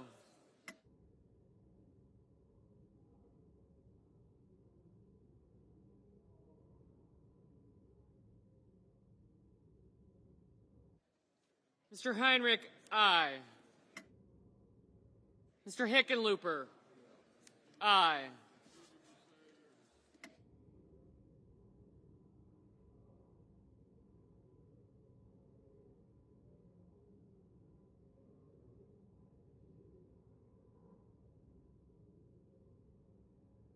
Mr. Curtis, no.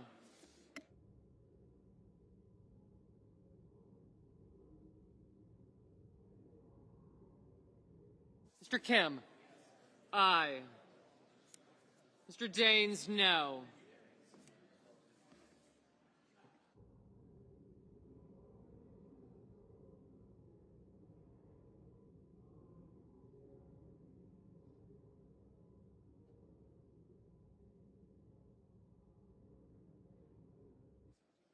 Mr. Whitehouse, aye.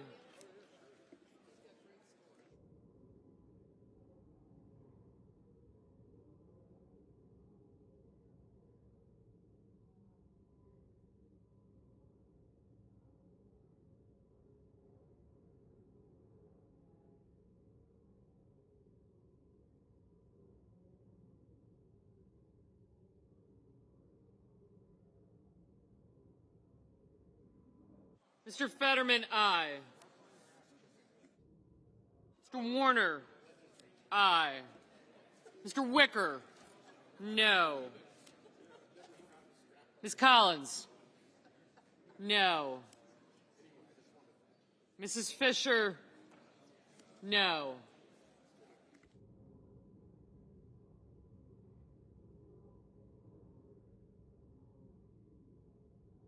Mr. Hoven, no.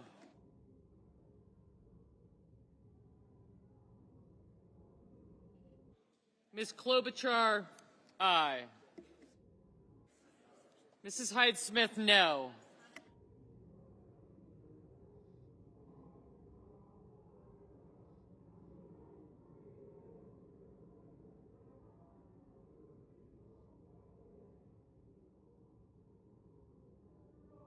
Mr. Booker, aye. Mr. Cassidy, no.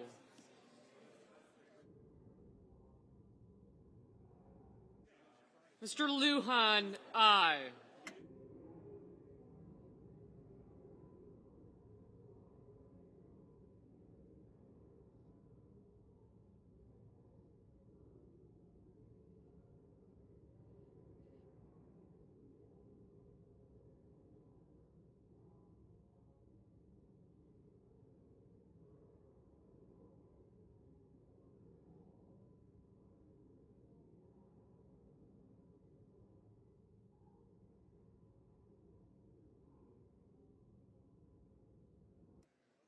Mr. Langford, no.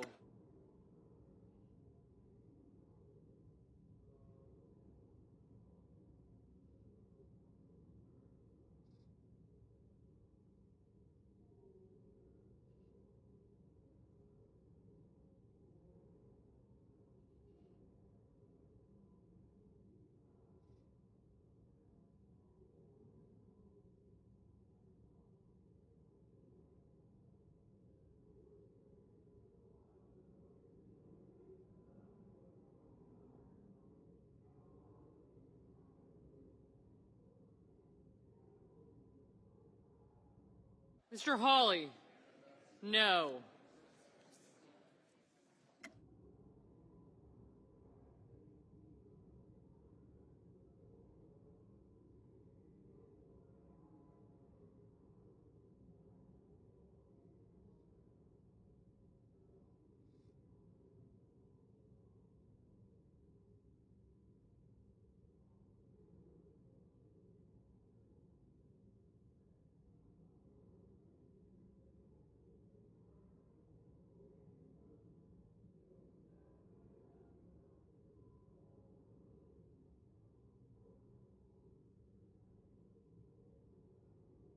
Mr. Gallego, aye.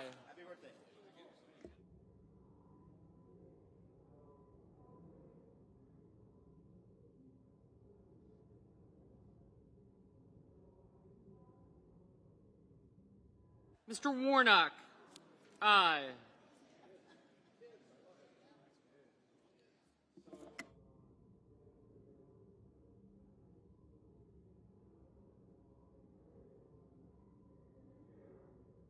Mr. Schumer, aye.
Ms. Rosen? Aye.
Mr. Van Hollen?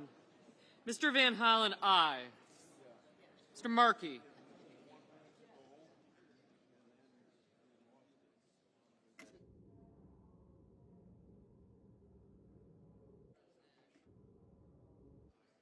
Mr. Markey, aye.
Mr. Scott of South Carolina, no.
Mr. McConnell, no.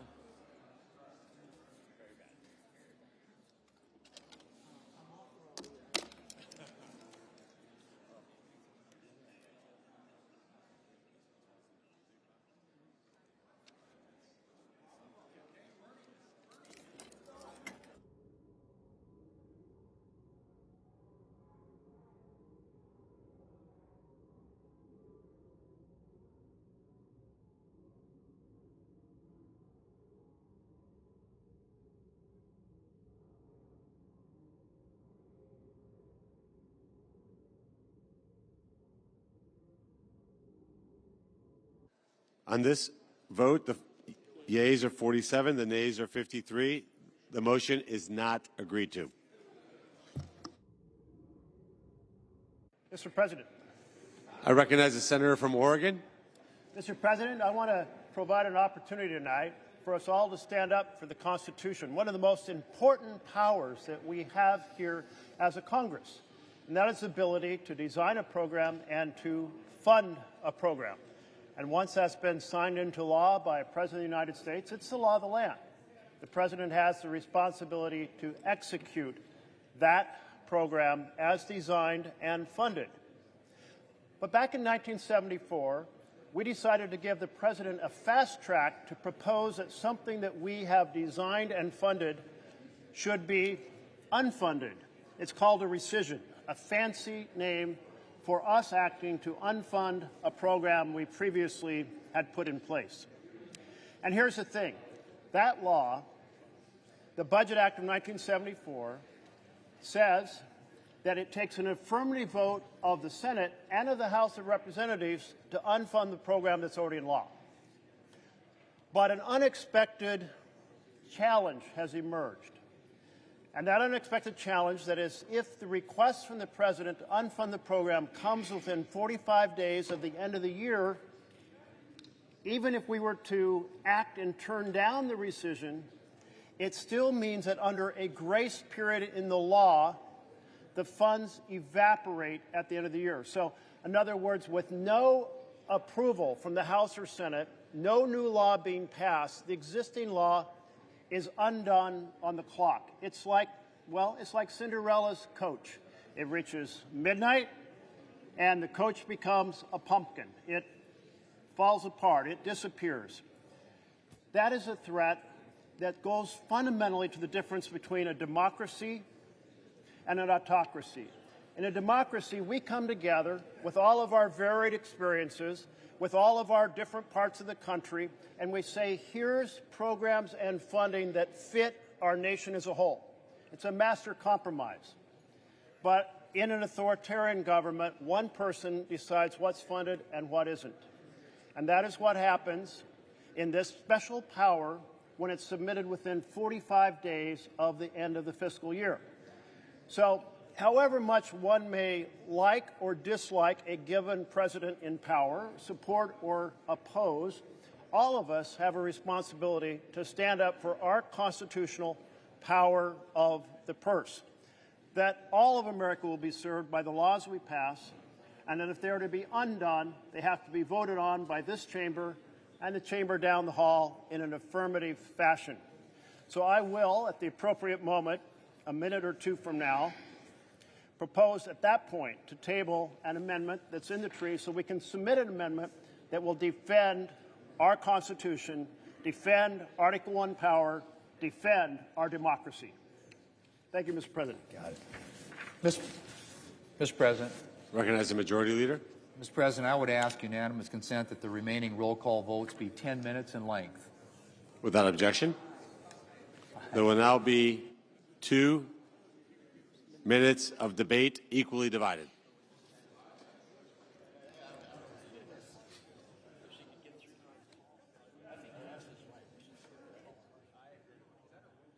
Mr. President, I'll be happy. Senator from Oregon. I'll happy to give a portion of that equally divided time by saying simply this. None of us are well served by a Can we have order in the chamber, please? None of us are well served by a situation where the president decides to cancel programs based on the president's preferences. That's not a democracy. And whether it's this president or a future president, we need to have these rescission requests submitted in time for us to take action as the law requires. So submitting them with enough time to spare in the end of the fiscal year for us to vote up or down is the right thing to do, protects our constitutional power to design and fund programs. Thank you, Mr. President. Is there further debate? Senator from Oregon. Table Amendment 3946 for the purpose of offering my Amendment 3948 to defend our constitutional power of the purse and the importance of our democracy in ensuring that what we put into law stays in law unless we choose to change it.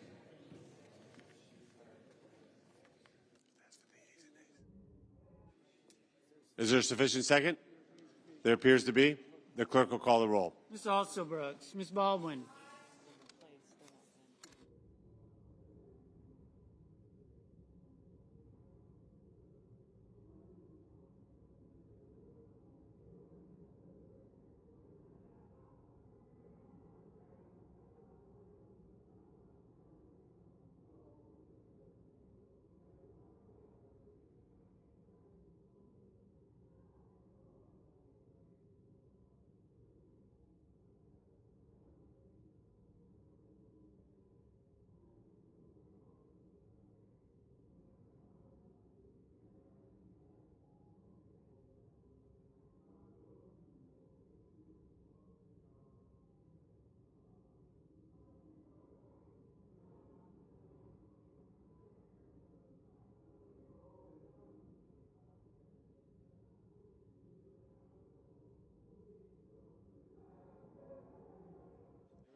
Mr. Banks, Mr. Barrasso, Mr. Bennett, Mrs. Blackburn, Mr. Blumenthal, Ms. Blunt Rochester,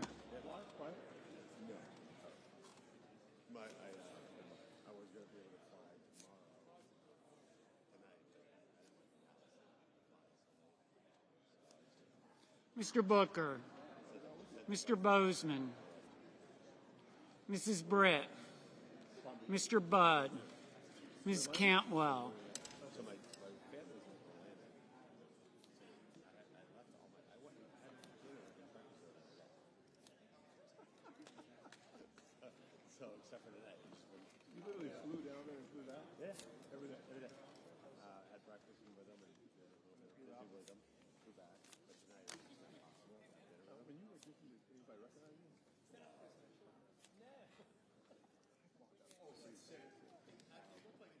Mrs. Capito, Mr. Cassidy, Ms. Collins, Mr. Coons, Mr. Cornyn, Ms. Cortez Masto, Mr. Cotton, Mr. Kramer, Mr. Crapo, Mr. Cruz, Mr. Curtis,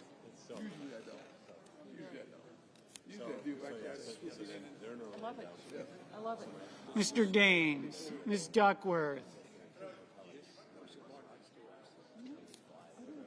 Mr. Durbin,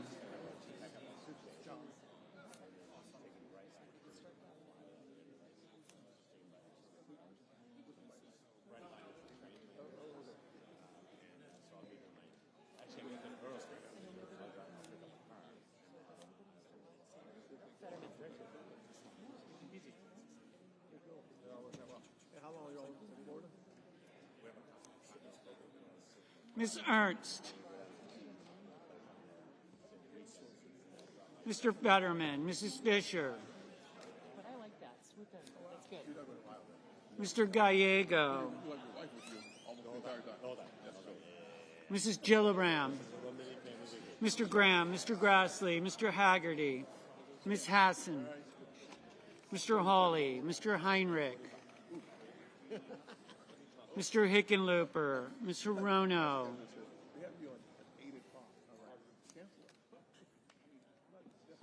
Mr. Hoven, Mr. Husted, Mrs. Hyde-Smith,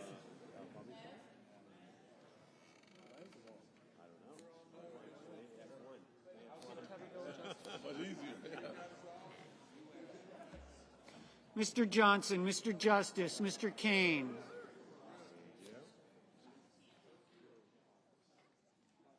Mr. Kelly, Mr. Kennedy, Mr. Kim,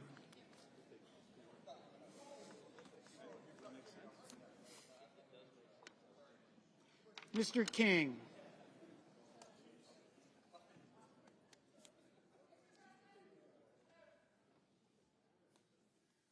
Ms. Klobuchar, Mr. Langford, Mr. Lee, Mr. Lujan, Ms. Lummis, Mr. Markey,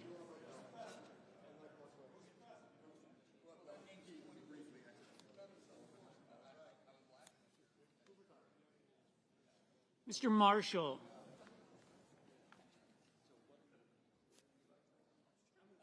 Mr. McConnell.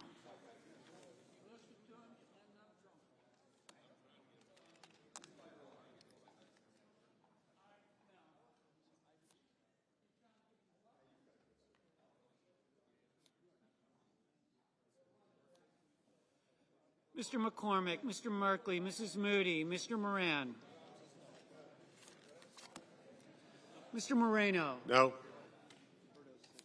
Mr. Mullen, Ms. Murkowski, Mr. Murphy, Mrs. Murray, Mr. Ossoff, Mr. Padilla, Mr. Paul, Mr. Peters, Mr. Reed, Mr. Ricketts, Mr. Risch, Ms. Rosen,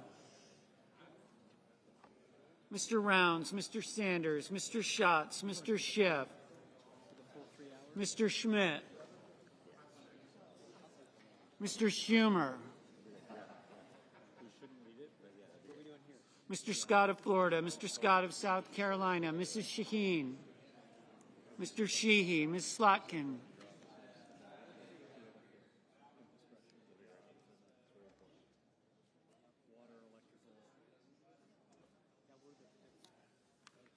Ms. Smith, Mr. Sullivan, Mr. Thune, Mr. Tillis, Mr. Tuberville, Mr. Van Hollen, Mr. Warner, Mr. Warnock, Ms. Warren, Mr. Welch, Mr. Whitehouse,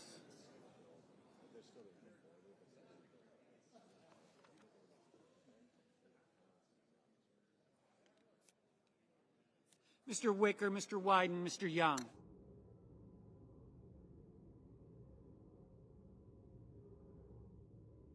Senators voting in the affirmative.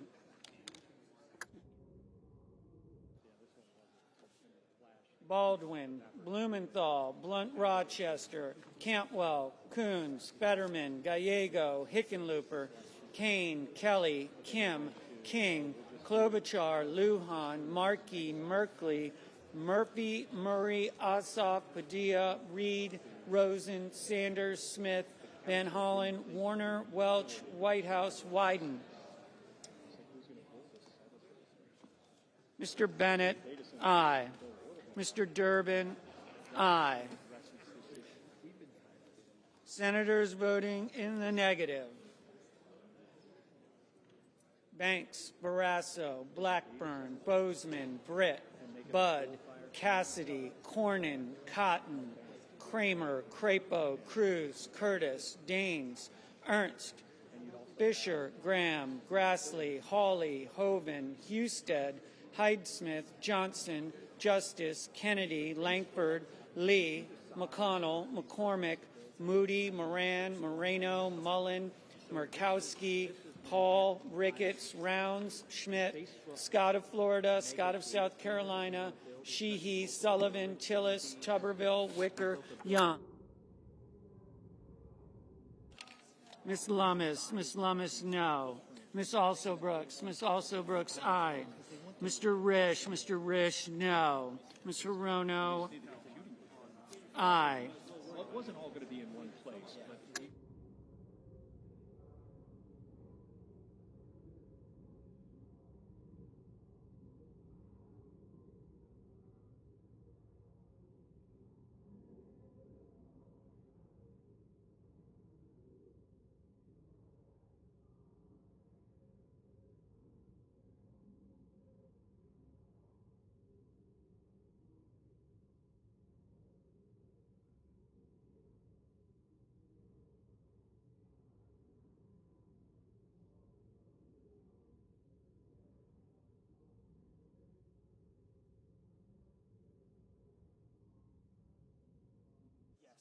Mr. Thune, no.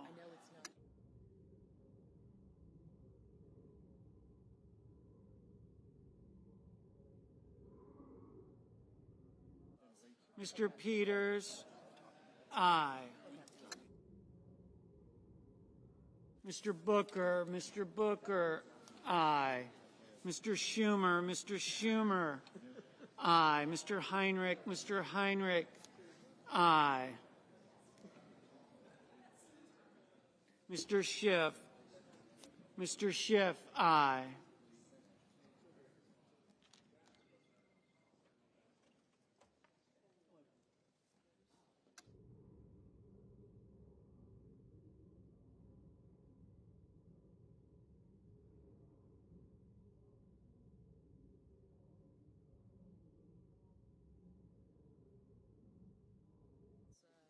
Ms.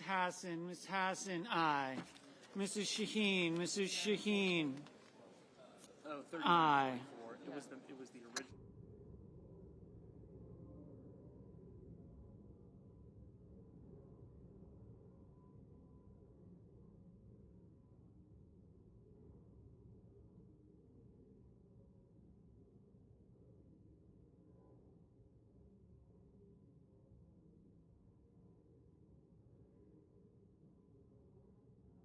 Ms. Duckworth, aye.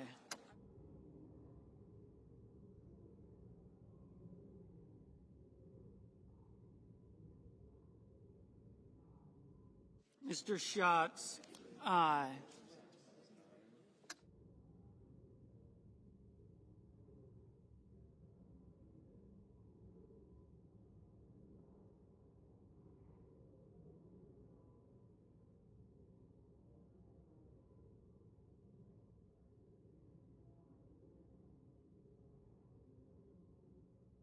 Mr.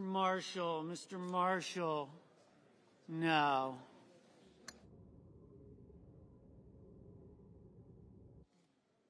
Ms. Collins, no.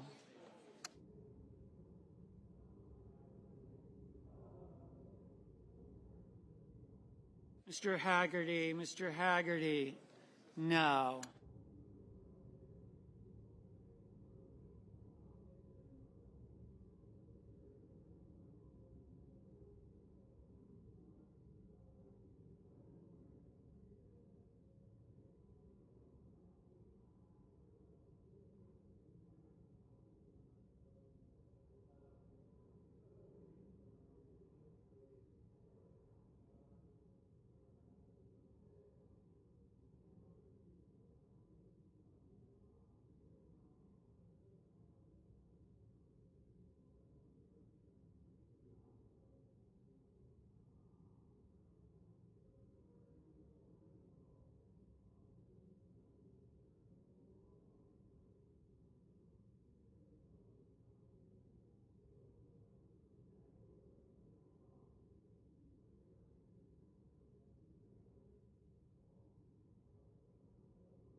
Mrs. Capito, no.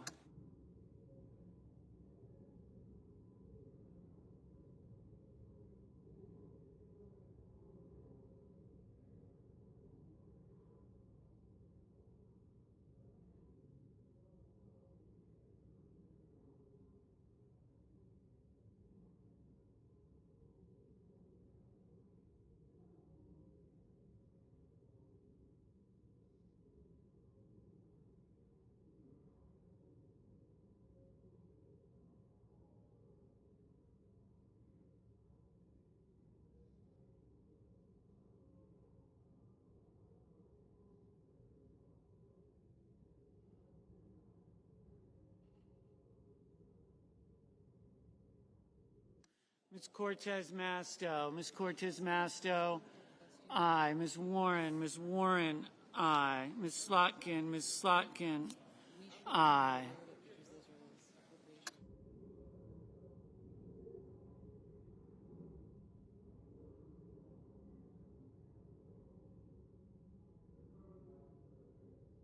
Mr. Warnock, aye. Mrs. Gillibrand, aye.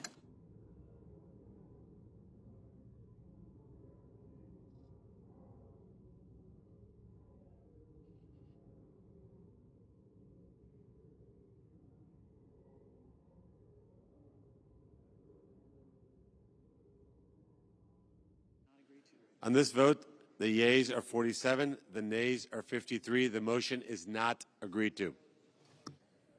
Mr. President, I recognize the senator from Kentucky. I ask order in the chamber while the senator is speaking, please. instead of a clean CR, this bill contains language that has been airdropped in that will destroy hemp farming in Kentucky and across the United States. Tucked away on page 163, Title VII, Division B of this spending package is a provision that will shut down the hemp industry across the United States. My amendment would strip the provision designed to regulate the hemp industry to death. The bill as it now stands overrides the regulatory frameworks of several states, cancels the collective decisions of hemp consumers, and destroys the livelihoods of hemp farmers. And it couldn't come at a worse time for America's farmers. Times are tough for our farmers. Farmers' costs have increased as the price of fertilizer and machinery have jumped, while prices for their crops like soybean, corn, and wheat have declined. For many farmers, hemp has proved to be a lifeline, a new cash crop. Farmers turn to growing hemp to mitigate the losses they've endured during this season of hardship. But that lifeline may soon be extinguished by this very legislation.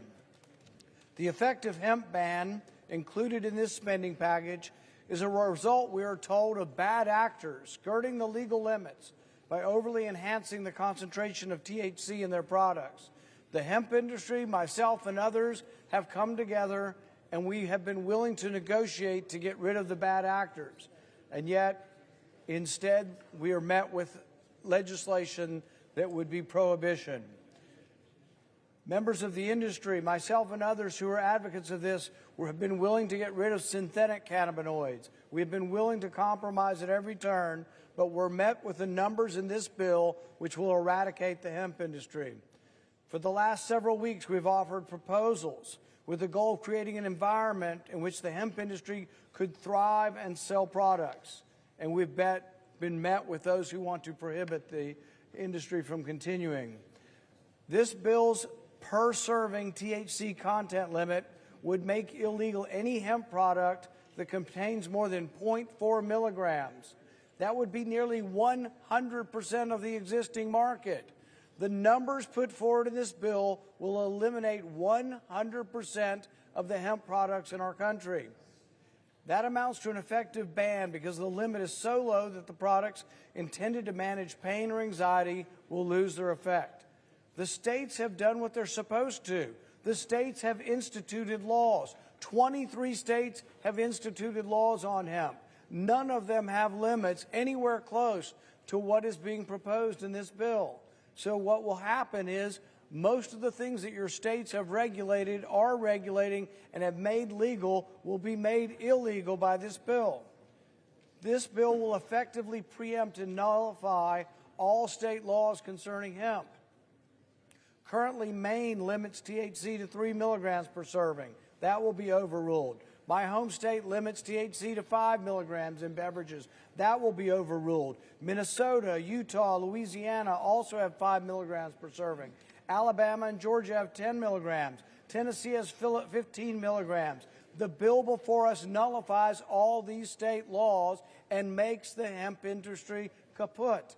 The language in this bill will outlaw all current hemp plants and seeds. It changes the definition of what a hemp plant is. It makes it so low that there may not even be an existing plant that can meet the parameters. But every plant in the country will have to be destroyed. Every hemp seed in the country will have to be destroyed.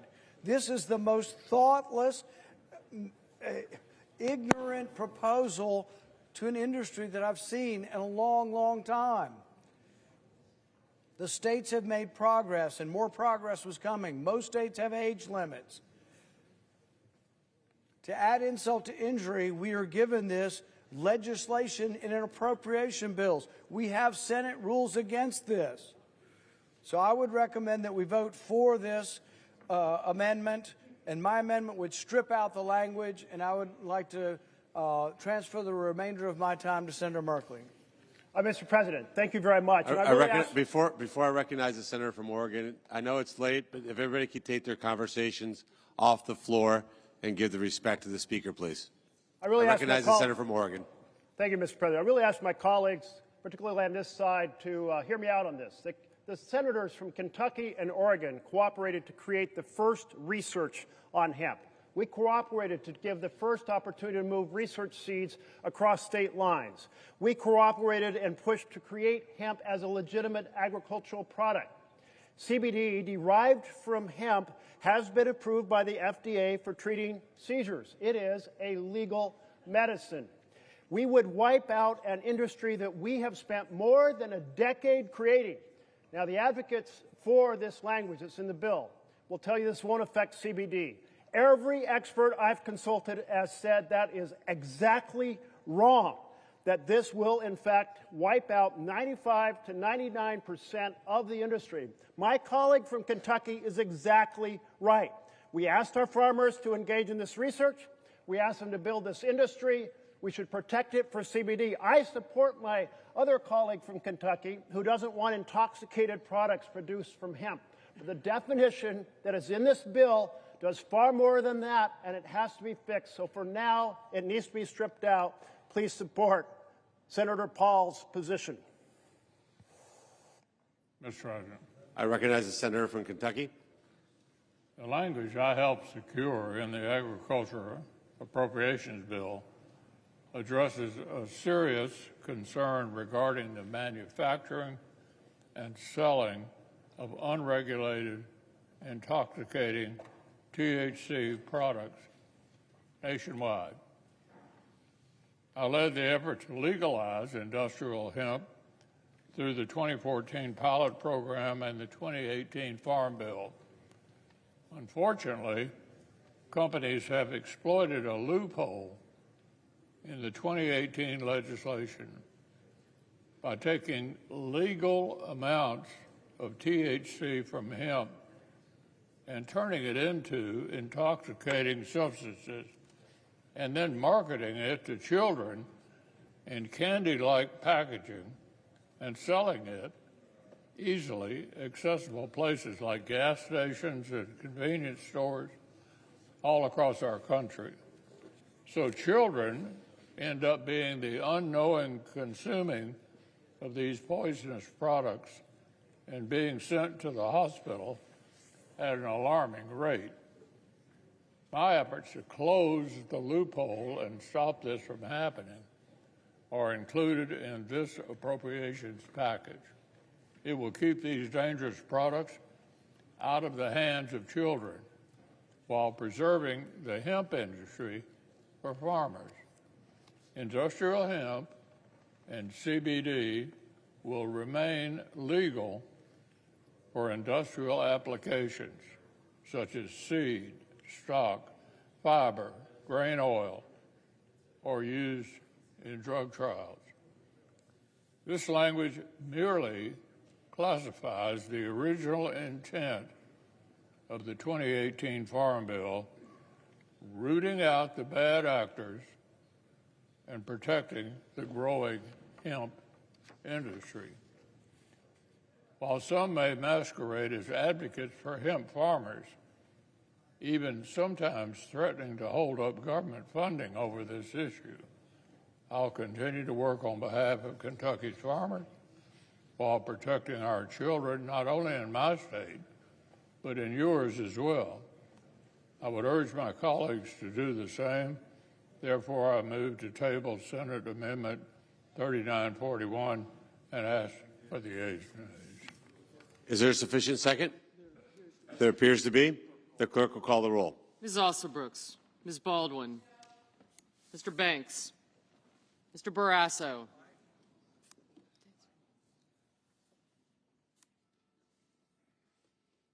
Mr. Bennett,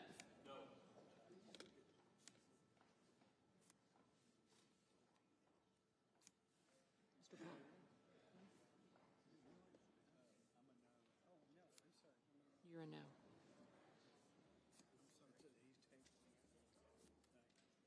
You're a no. Sir? Good deal. It's a motion.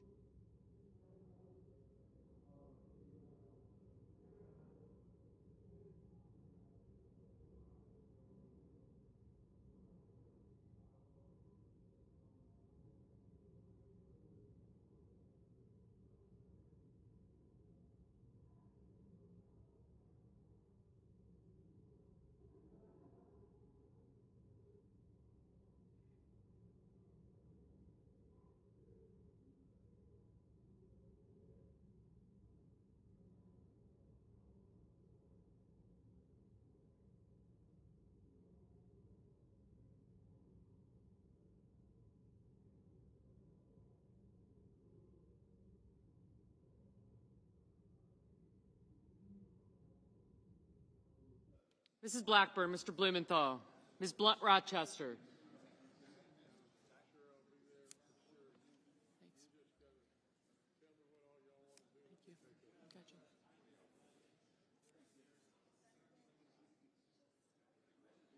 You're an aye.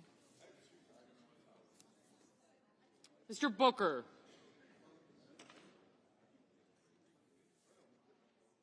Mr. Bozeman. Mrs. Britt, Mr. Budd, Ms. Cantwell.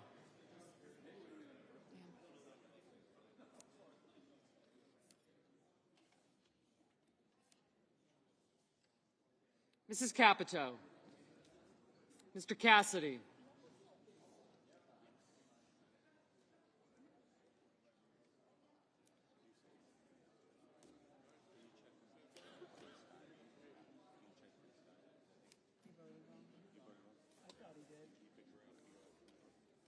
Who?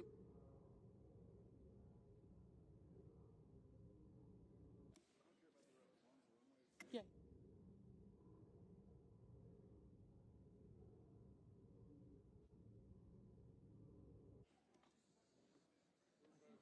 You're an aye and you're an aye. Thank you. I don't know if they're good, but that might be a stretch. Ms. Collins, Mr. Coons.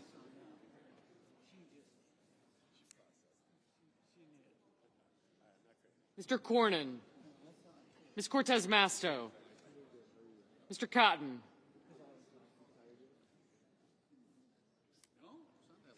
Mr. Kramer. Mr. Crapo. Mr. Cruz. Mr. Curtis.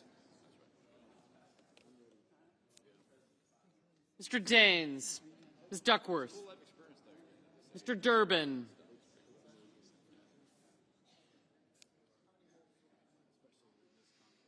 Ms. Ernst, Mr. Fetterman, Mrs. Fisher.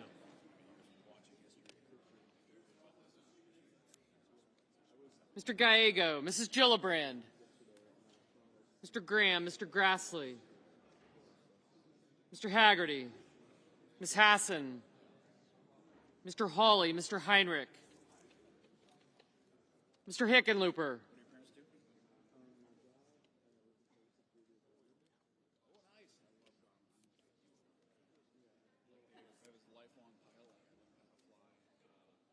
Ms. Hirono.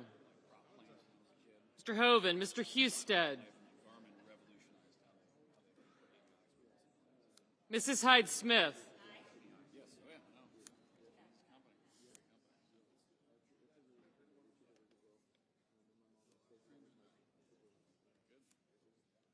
Mr. Johnson, Mr. Justice, Mr. Kane, Mr. Kelly, Mr. Kennedy, Mr. Kem, Mr. King, Ms. Klobuchar, Mr. Langford, Mr. Lee, Mr. Lujan, Ms. Lummis, Mr. Markey, Mr. Marshall, Mr. McConnell, Mr. McCormick, Mr. Merkley, Mrs. Moody, Mr. Moran,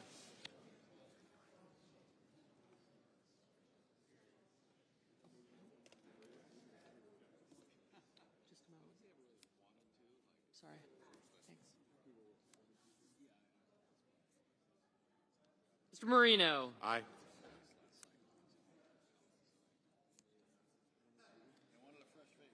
Mr. Mullen, Ms. Murkowski.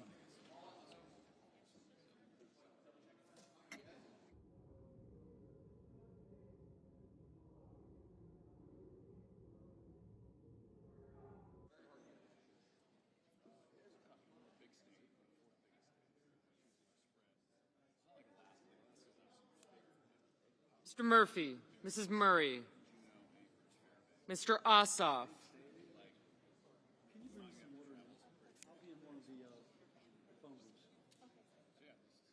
Mr. Padilla, Mr. Paul, Mr. Peters, Mr. Reed.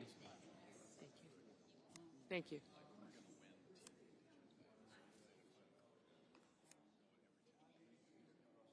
Mr. Ricketts, Mr. Risch, Ms. Rosen. Mr. Rounds, Mr. Sanders. Mr. Schatz.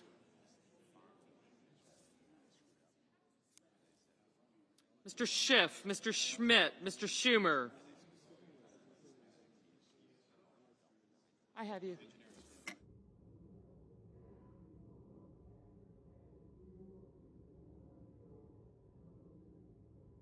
Mr. Scott of Florida, Mr. Scott of South Carolina, Mrs. Shaheen, Mr. Sheehy, Ms. Slotkin,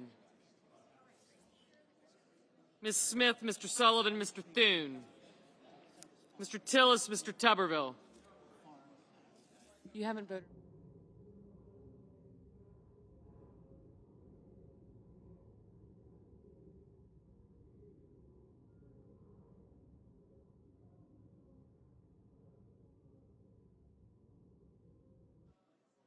Mr. Van Hollen, Mr. Warner, Mr. Warnock, Ms. Warren, Mr. Welch, Mr. Whitehouse, Mr. Wicker,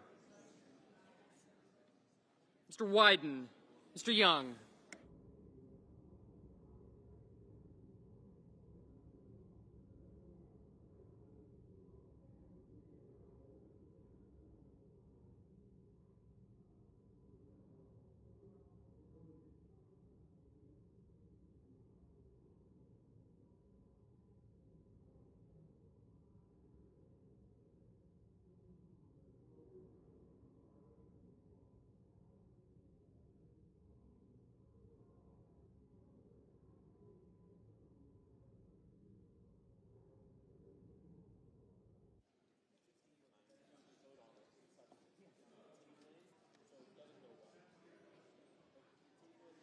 Senators voting in the affirmative: Alsobrooks, Banks, Barrasso, Blackburn, Blunt-Rochester, Britt, Budd, Cantwell, Capito, Cassidy, Collins, Cornyn, Kramer, Curtis, Daines, Ernst, Fetterman, Graham, Grassley, Hassan, Heinrich, Hirono, Husted, Hyde-Smith, Johnson, Justice, Kennedy, Kim, Klobuchar, Lankford, Lujan, Lummis, Marshall, McConnell, McCormick, Moody, Marino, Mullen, Murkowski, Murray, Padilla, Reed, Ricketts, Rosen, Rounds, Schiff, Schmidt, Scott of Florida, Scott of South Carolina, Shaheen, Sheehy,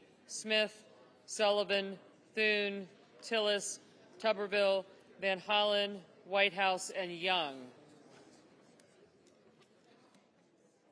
Mrs. Fisher. Aye. Mrs. Gillibrand. Aye. Mr. Hawley. Aye.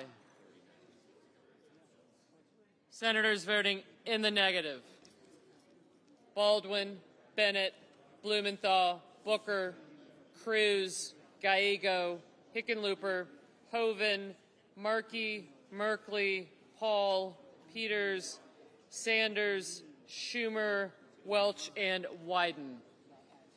Mr. Moran. Aye. Mr. Kelly, no. Yes, I do. Mr. Booker, no. Mr. Ossoff, no. Mr. Durbin, aye.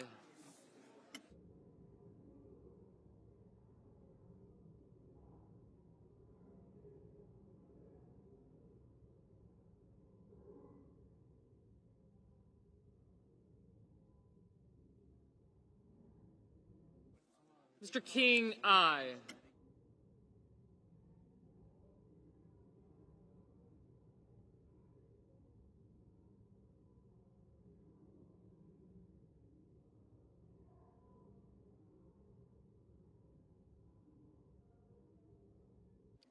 Ms. Duckworth, no.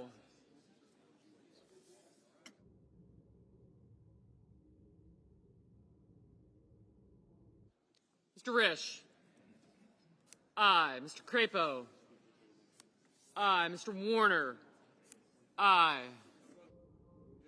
Mr. Wicker, aye. Mr. Haggerty, aye.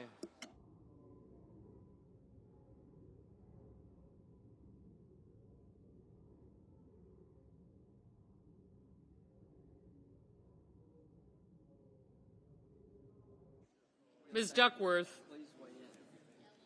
Aye.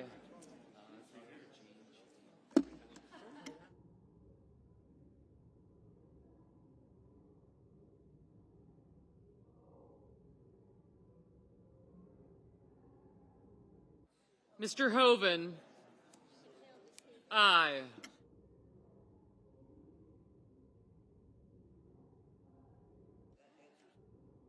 Mr. Lee, aye. Mr. Coons, no.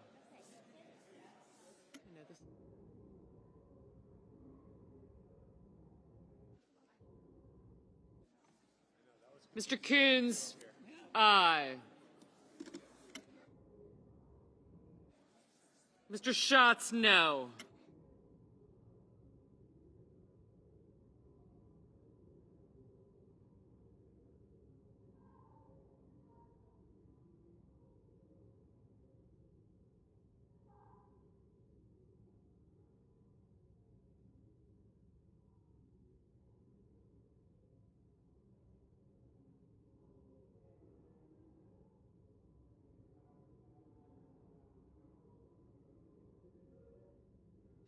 Mr. Cotton,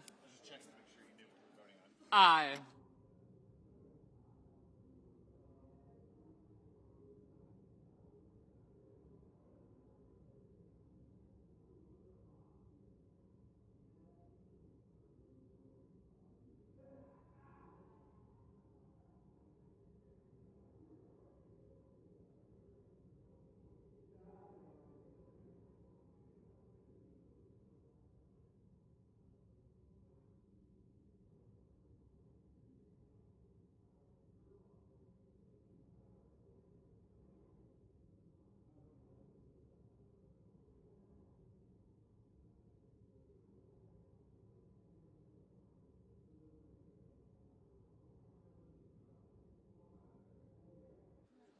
Mr. Bozeman, aye.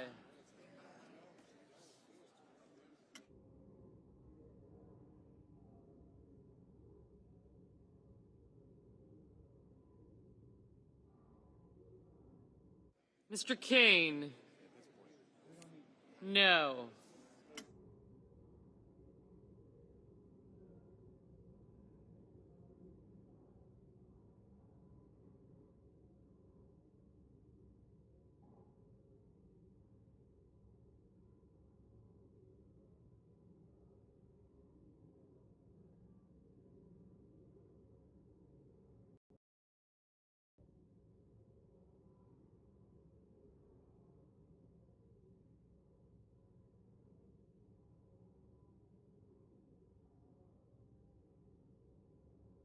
Ms. Slotkin, no.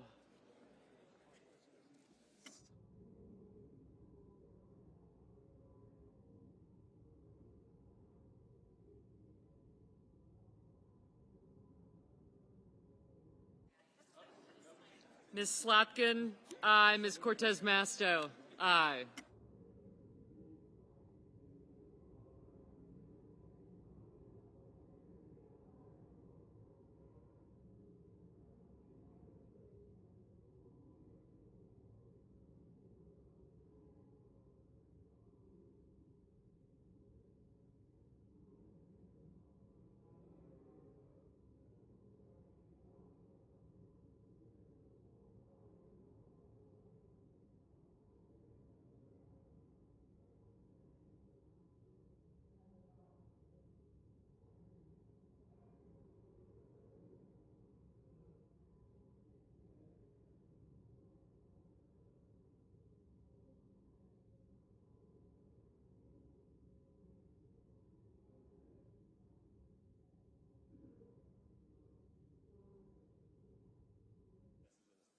Ms. Warren, no.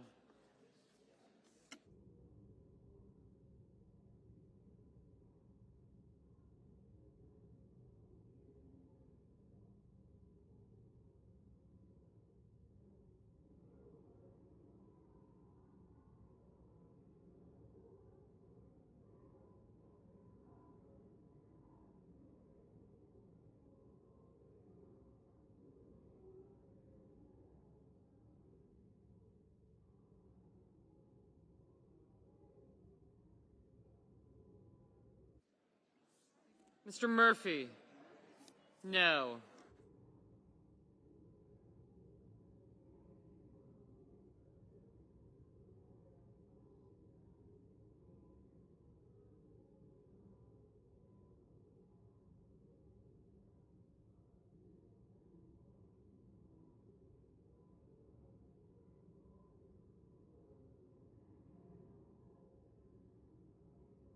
Mr. Warnock? No.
Ms. Smith?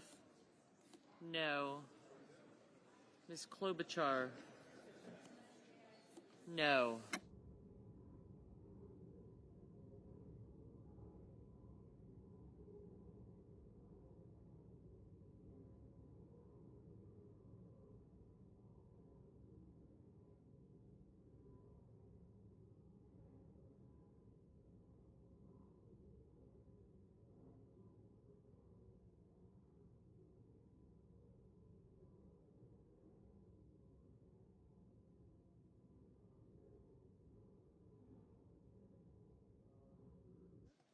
Yeas are 76, the nays are 24, and the motion is agreed to. These are 76. The yeas are 76, the nays are 24. The motion to table is agreed to. The yeas are 76. The nays are 24. The motion to table is agreed to. Thank you.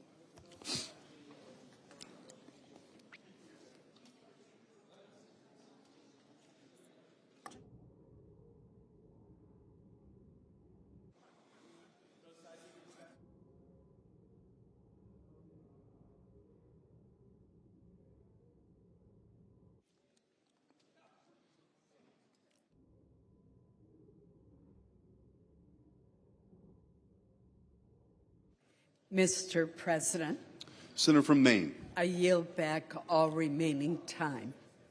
without objection.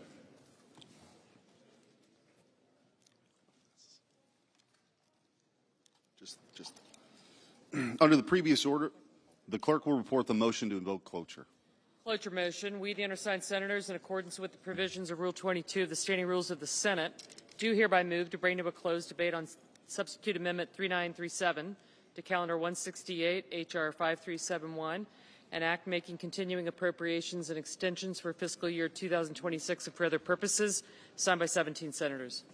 Under the previous order, the mandatory quorum call under Rule 22 has been waived. The question is it the sense of the Senate that debate on Amendment number 3937 offered by the Senator from Maine to H.R. 5371, an act making continuing appropriations and extensions for fiscal year 2026 and for other purposes, shall be brought to a close. The yeas and nays are mandatory under the rule. Under the rule, the clerk will call the roll. Ms. Alsobrooks. Ms. Baldwin.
Mr. Banks.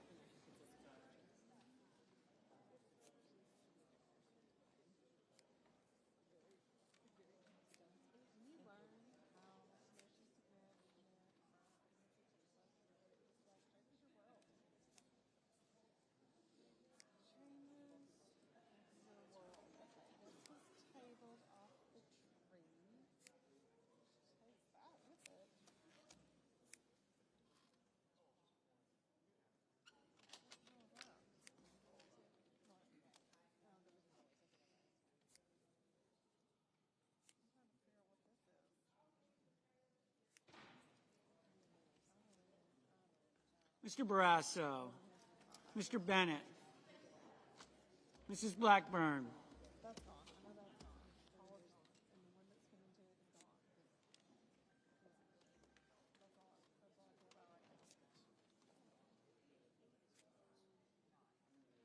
Mr. Blumenthal.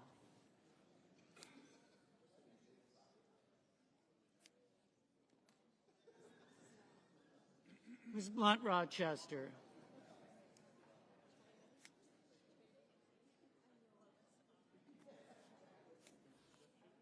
Mr. Booker, Mr. Bozeman, Mrs. Britt, Mr. Budd, Ms. Cantwell, Mrs. Capito,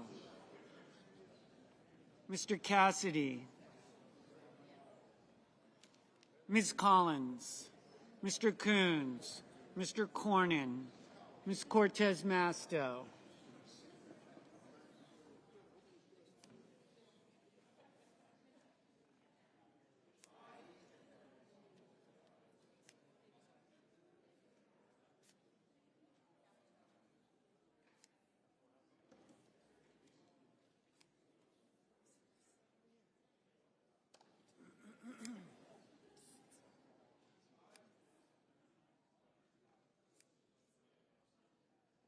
Mr. Cotton, Mr. Kramer, Mr. Crapo, Mr. Cruz, Mr. Curtis, Mr. Daines, Ms. Duckworth,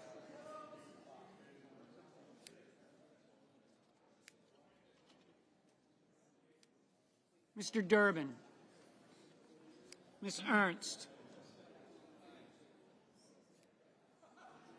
Mr. Fetterman, Mrs. Fisher, Mr. Gallego, Mrs. Gillibrand, Mr. Graham, Mr. Grassley, Mr. Haggerty, Ms. Hassan, Mr. Hawley, Mr. Heinrich, Mr. Hickenlooper, Ms. Hirono, Mr. Hoven, Mr. Husted, Mrs. Hyde-Smith, Mr. Johnson, Mr. Justice, Mr. Kane, Mr. Kelly, Mr. Kennedy, Mr. Kim, Mr. King,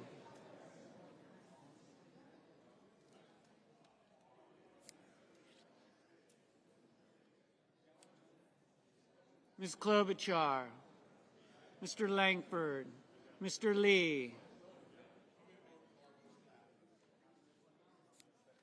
Mr. Lujan,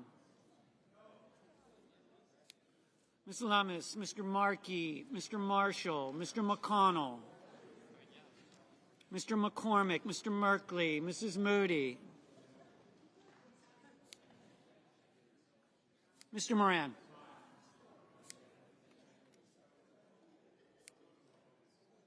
Mr. Moreno, Mr. Mullen, Ms. Murkowski, Mr. Murphy, Mrs. Murray, Mr. Ossoff,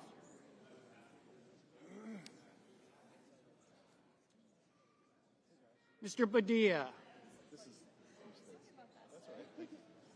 Mr. Paul,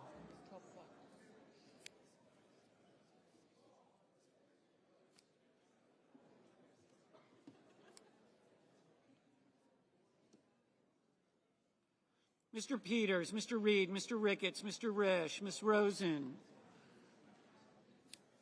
Mr. Rounds, Mr. Sanders, Mr. Schatz, Mr. Schiff, Mr. Schmidt, Mr. Schumer,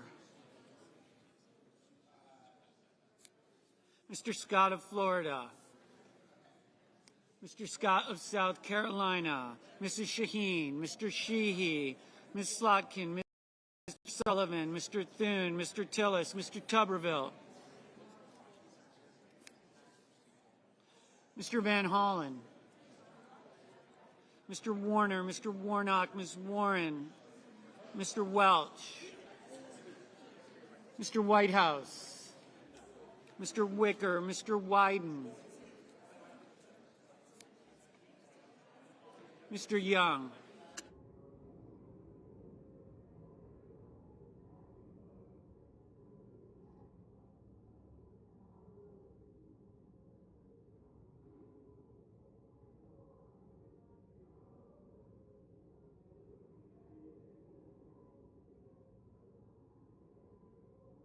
Senators voting in the affirmative: Banks, Barrasso, Bozeman, Britt, Budd, Capito, Cassidy, Cornyn, Cortez Masto, Cotton, Crapo, Daines, Durbin, Ernst, Fetterman, Fisher, Graham, Grassley, Hassan, Hawley, Hoven, Hyde-Smith, Johnson, Kane, King, Langford, Lummis, Marshall, McCormick, Moody, Moran, Moreno, Ricketts, Risch, Rosen, Rounds, Schmidt, Scott of Florida, Scott of South Carolina, Shaheen, Sheehy, Tillis, Tuberville, Wicker, Young. Senators voting in the negative: Alsobrooks, Baldwin, Bennett, Blumenthal, Blunt Rochester, Coons, Duckworth, Gallego, Heinrich, Hickenlooper, Hirono, Kelly, Kim, Lujan, Markey, Merkley, Murphy, Murray, Ossoff, Hall, Peters, Reed, Sanders, Schiff, Slotkin, Smith, Van Hollen, Warner, Warnock, Warren, Welch, Whitehouse.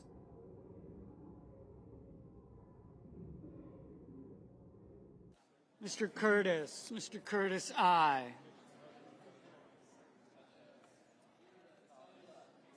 Ms. Collins, aye. Mr. Kennedy,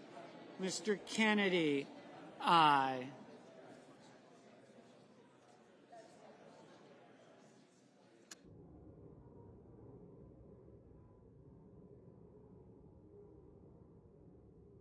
Mr. Schatz, no.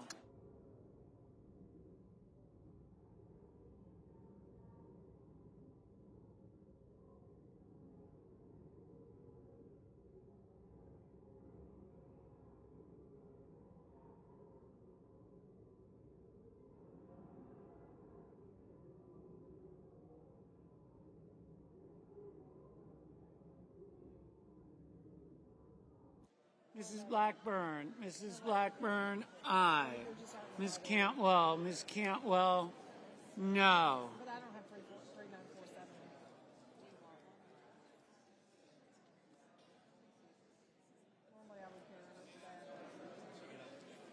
Mr. Cruz, aye.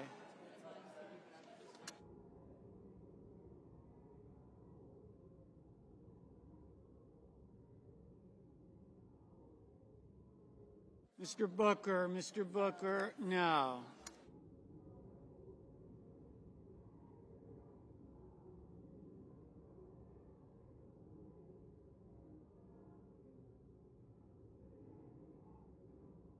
Mr. Mullen, aye. Mr. McConnell, aye.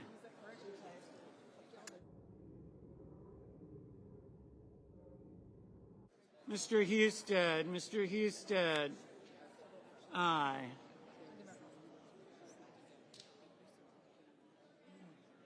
Mrs. Gillibrand, no. Mr. Padilla, no.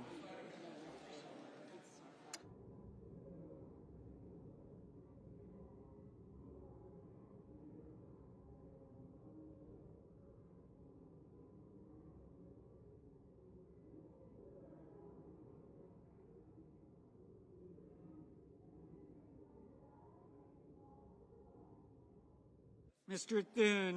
Thune, aye. Mr. Lee, aye.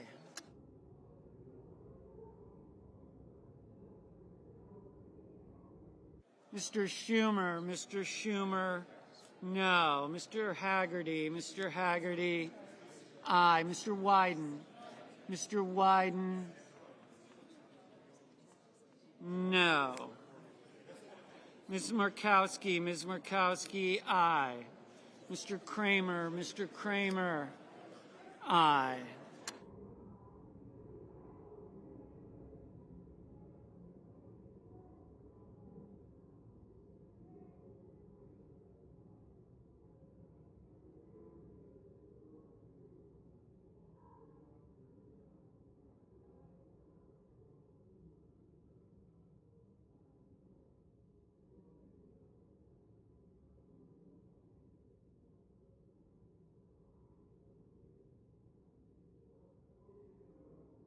Ms. Klobuchar, no.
Mr. Justice, aye.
Mr. Sullivan, aye.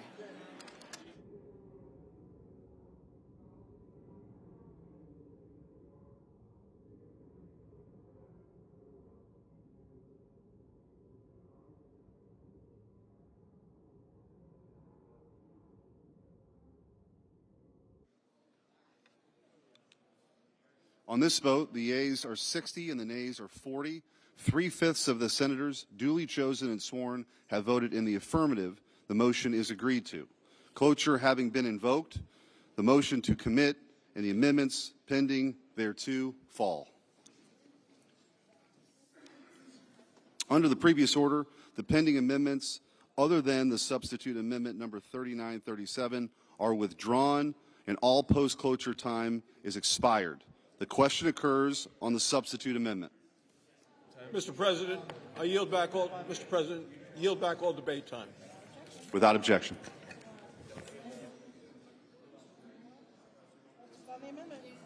Questions on the amendment? Is there a sufficient second? There appears to be. Clerk will call the roll. Ms. Osterbrooks, Ms. Baldwin, Mr. Banks, Mr. Barrasso,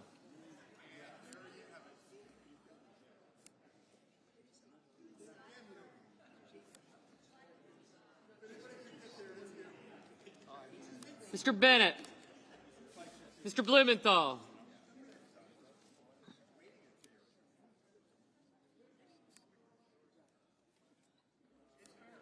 I did, thank you.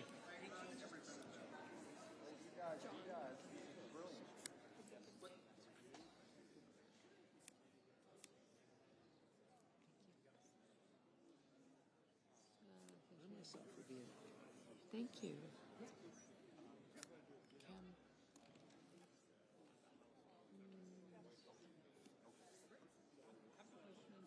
Thank you. I got you. Senator, thank you. Mrs. Murray, thank you.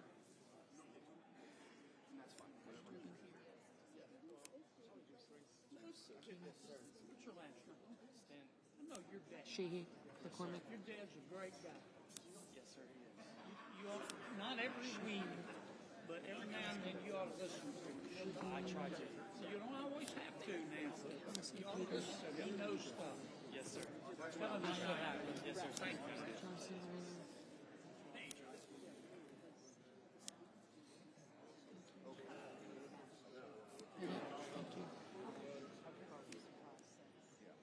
Mr. Blumenthal, Ms. Blunt Rochester. I did get you. Thank you very much. Mr. Booker. Thank you very much. You're a yes. Thank you. Thank you.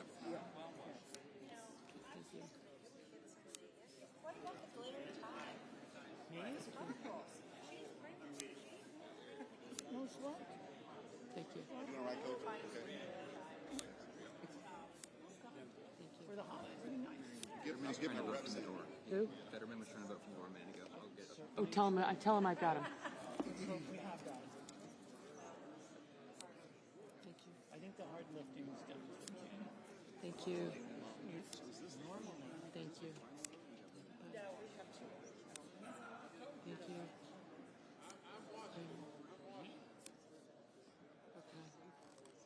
Mr. Booker, Mr. Bozeman, Mrs. Britt.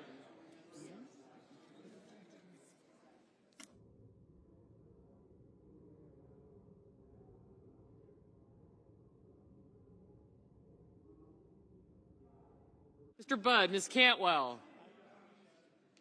Mrs. Capito, Mr. Cassidy.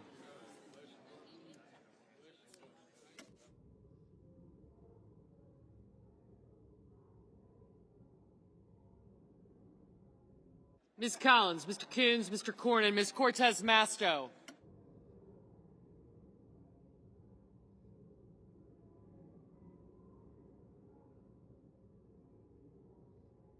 Mr. Cotton, Mr. Kramer, Mr. Crapo.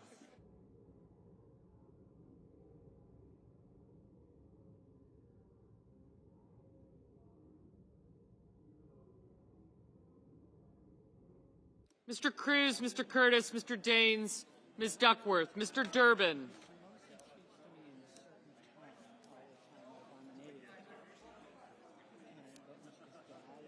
Ms. Ernst, Mr. Fetterman, Mrs. Fisher.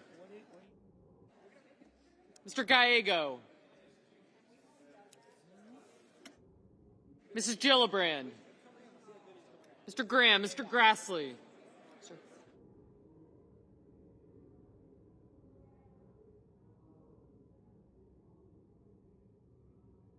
Mr. Haggerty, Ms. Hassan.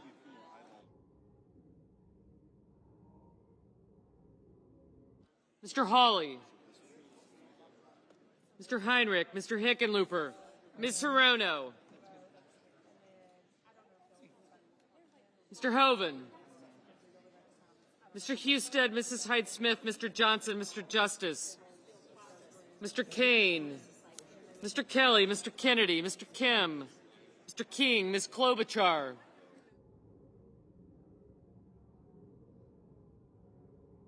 Mr. Langford, Mr. Lee, Mr. Lujan.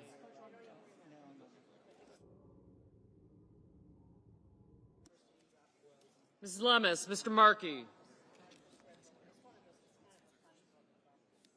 Mr. Marshall, Mr. McConnell, Mr. McCormick, Mr. Merkley, Mrs. Moody. Mr. Moran. Mr. Marino, Mr. Mullen. Ms. Murkowski. Mr. Murphy, Mrs. Murray, Mr. Ossoff. Mr. Padilla, Mr. Paul, Mr. Peters, Mr. Reed. Mr. Ricketts, Mr. Risch, Ms. Rosen, Mr. Rounds.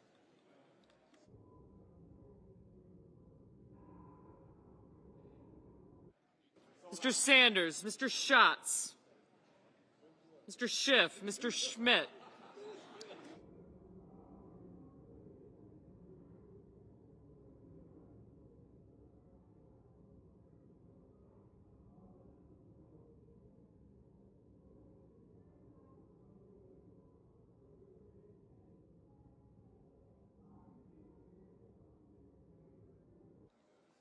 Mr. Schumer. Mr. Scott of Florida, Mr. Scott of South Carolina, Mrs. Shaheen, Mr. Sheehy, Ms. Slotkin.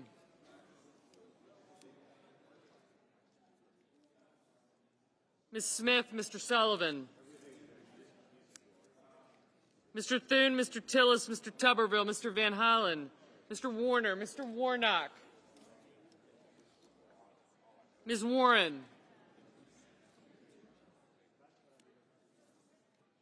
Mr. Welch. Mr. Whitehouse, Mr. Wicker, Mr. Wyden, Mr. Young. Senators voting in the affirmative: Banks, Barrasso, Blackburn, Bozeman, Britt, Budd,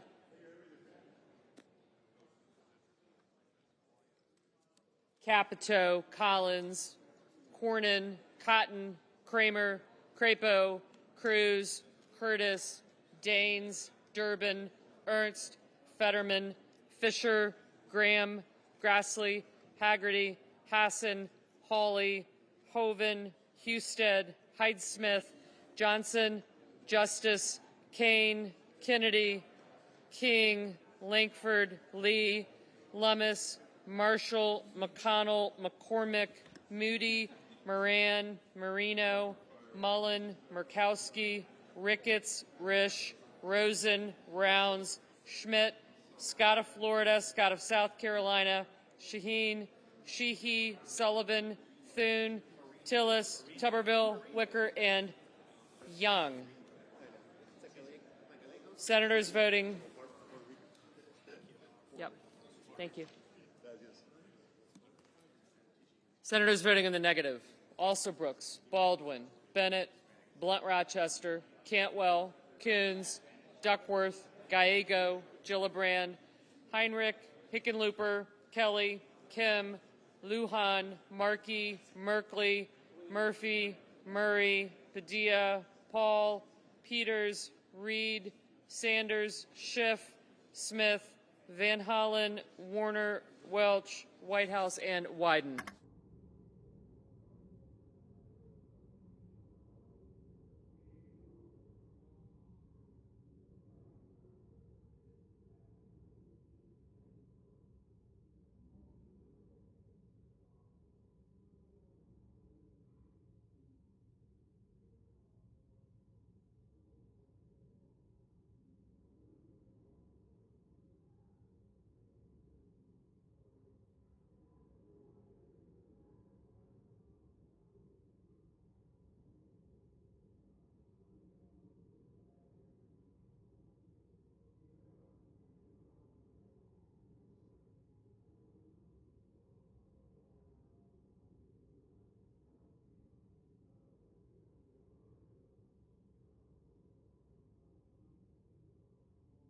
Mr. Cassidy, aye.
Ms. Hirono, no.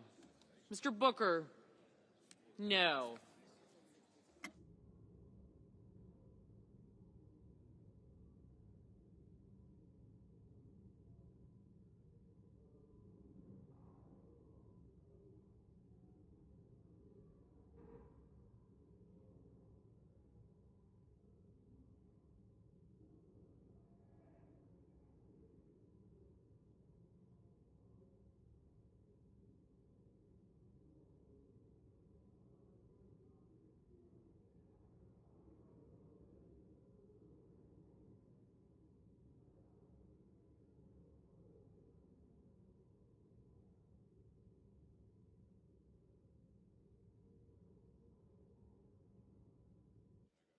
Ms. Klobuchar?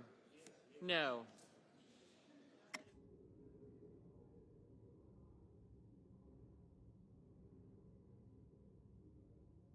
Mr. Ossoff? No. Mr. Schatz? No.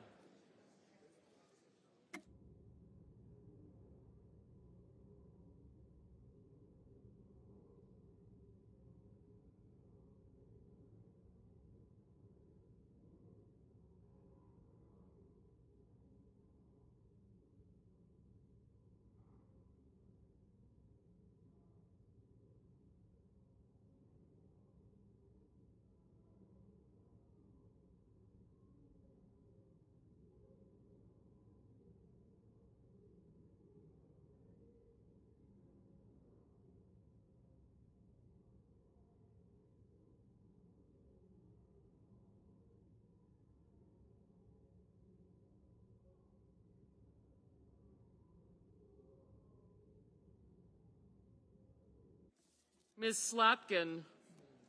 No. Ms. Warren? No. Ms. Cortez Masto? Aye.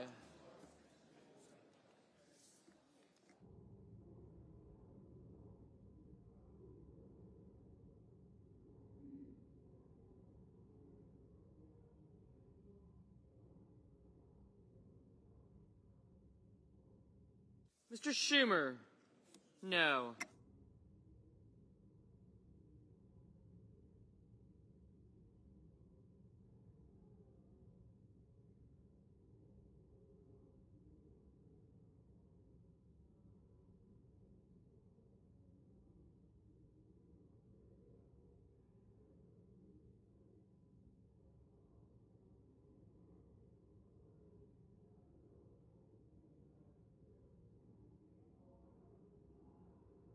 Mr. Blumenthal?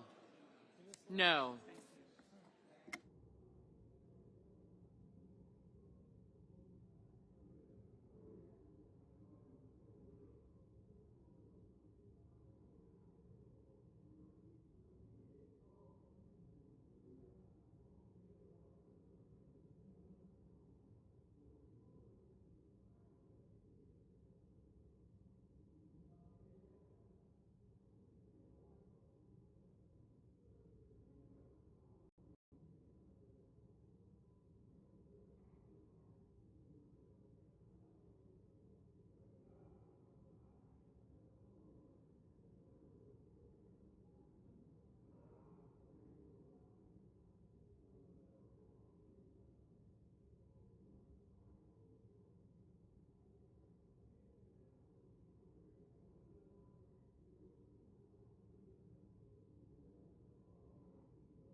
Mr. Warnock?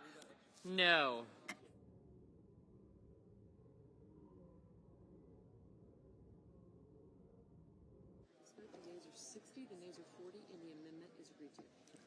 On this vote, the yeas are 60, the nays are 40. The amendment is agreed to.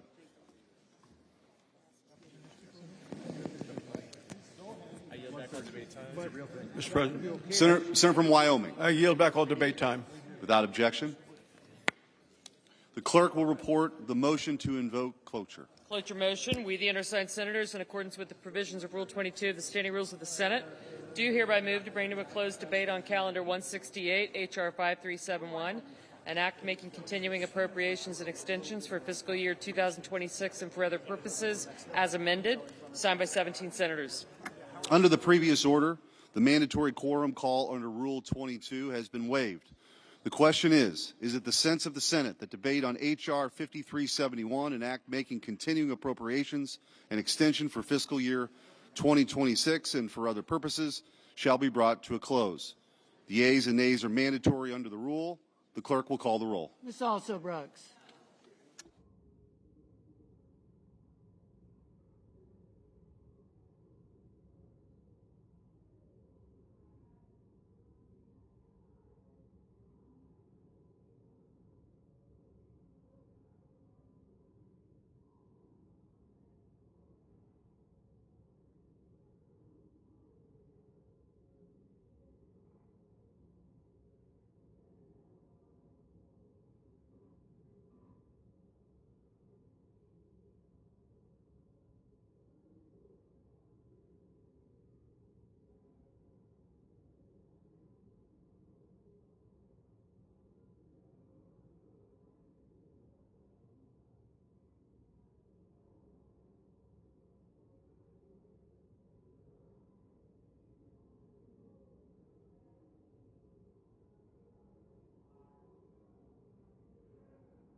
Ms. Baldwin. Mr. Banks.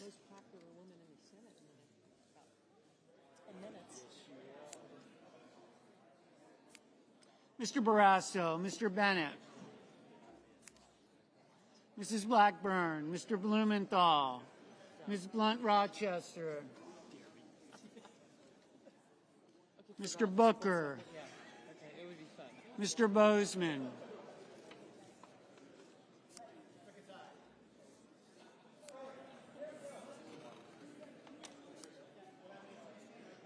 Mrs. Britt, Mr. Budd, Ms. Cantwell, Mrs. Capito, Mr. Cassidy, Ms. Collins, Mr. Coons, Mr. Cornyn, Ms. Cortez Masto, Mr. Cotton, Mr. Kramer, Mr. Crapo, Mr. Cruz, Mr. Curtis, Mr. Daines, Ms. Duckworth,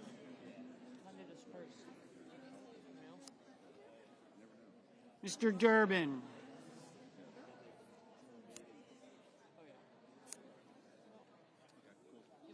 Ms. Ernst,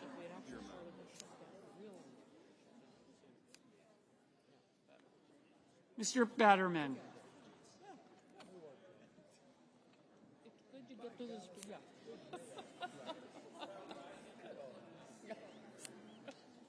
Mrs. Fisher, Mr. Gallego, Mrs. Gillibrand, Mr. Graham, Mr. Grassley, Mr. Haggerty, Ms. Hassan, Mr. Hawley, Mr. Heinrich, Mr. Hickenlooper, Mr. Rono, Mr. Hoven,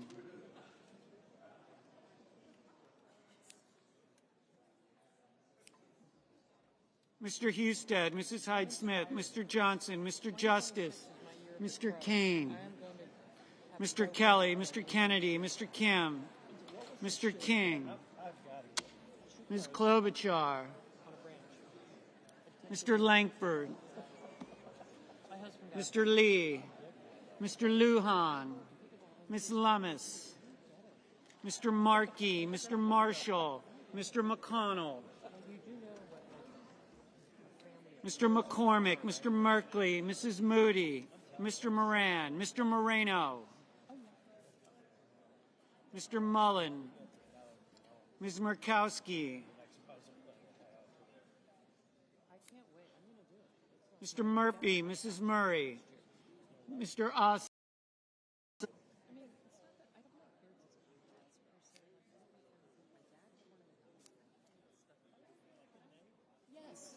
Mr. Padilla, Meals on Wheels. I can do that. And I can watch, I can be the nosy neighbor and watch. Mr. Paul, Mr. Peters, They can call me names if they want to. I'm okay with that. Mr. Reed, Mr. Ricketts, Mr. Risch, Ms. Rosen, Mr. Rounds, Mr. Sanders, Mr. Schatz, Mr. Shipp,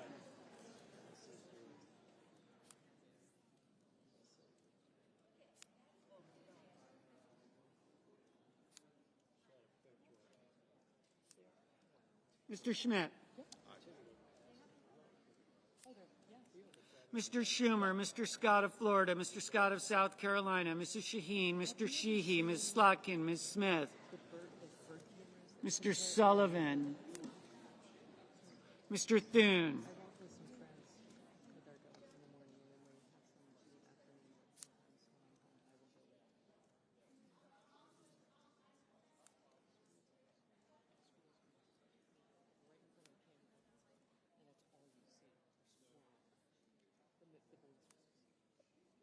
Mr. Tillis, Mr. Tuberville, Mr. Van Hollen, Mr. Warner, Mr. Warnock, Ms. Warren, Mr. Welch, Mr. Whitehouse, Mr. Wicker, Mr. Wyden, Mr. Young, I think they're hilarious. I just like, what else do I have?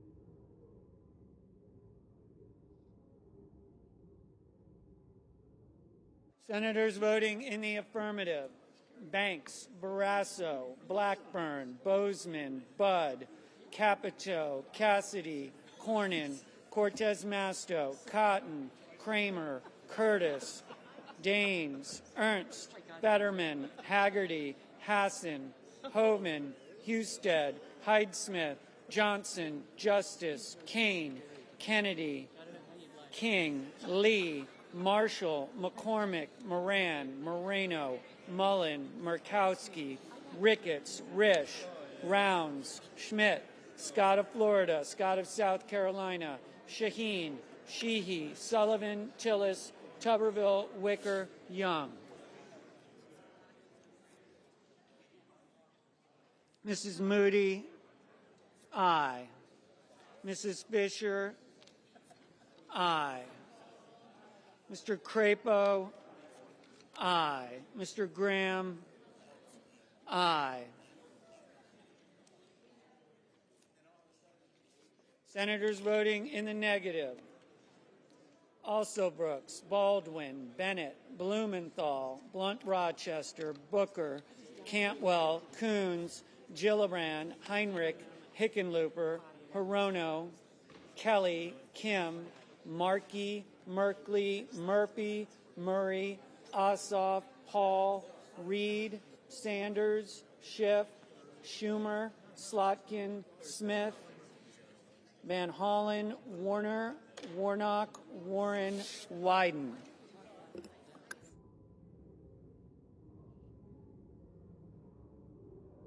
Mr. McConnell, aye.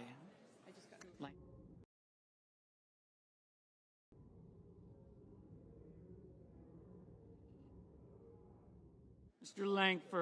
Langford, aye. Mr. Hawley, aye. Mr. Durbin, aye. Mr. Peters, no.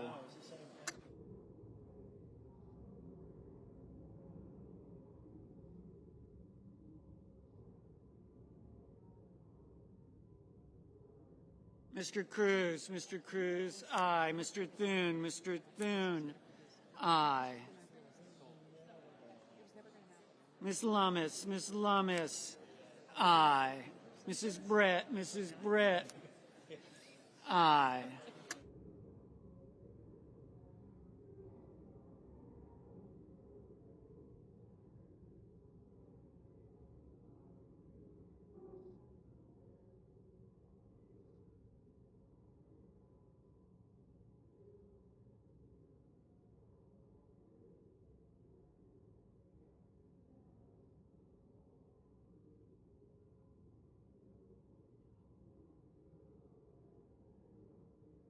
Mr. Schatz, no.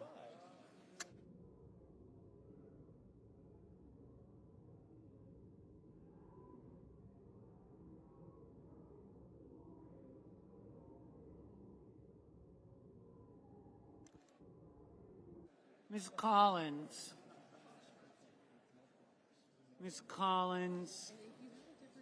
aye.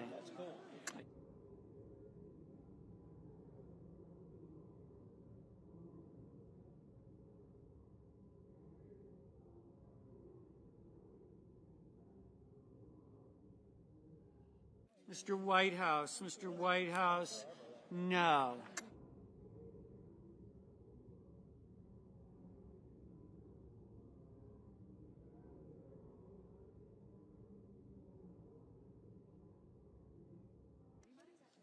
Ms. Klobuchar, no. Mr. Grassley, aye.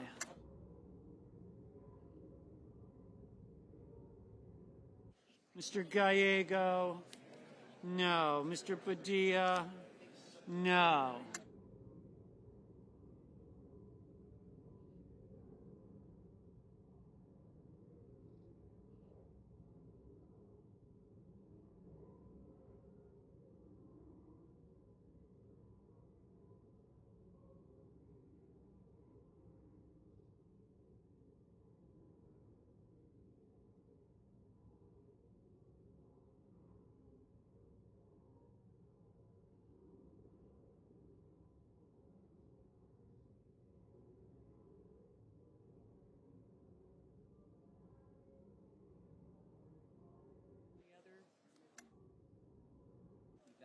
Ms. Duckworth. Ms. Duckworth, no.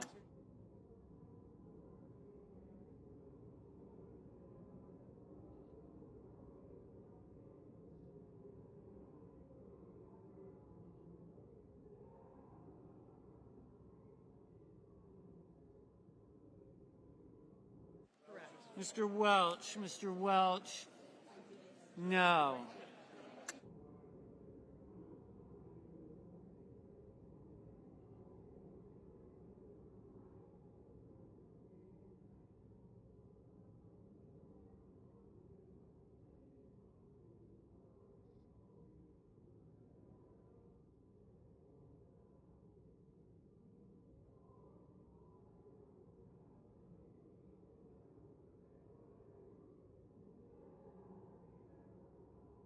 Mr. Lujan. Mr. Lujan, no.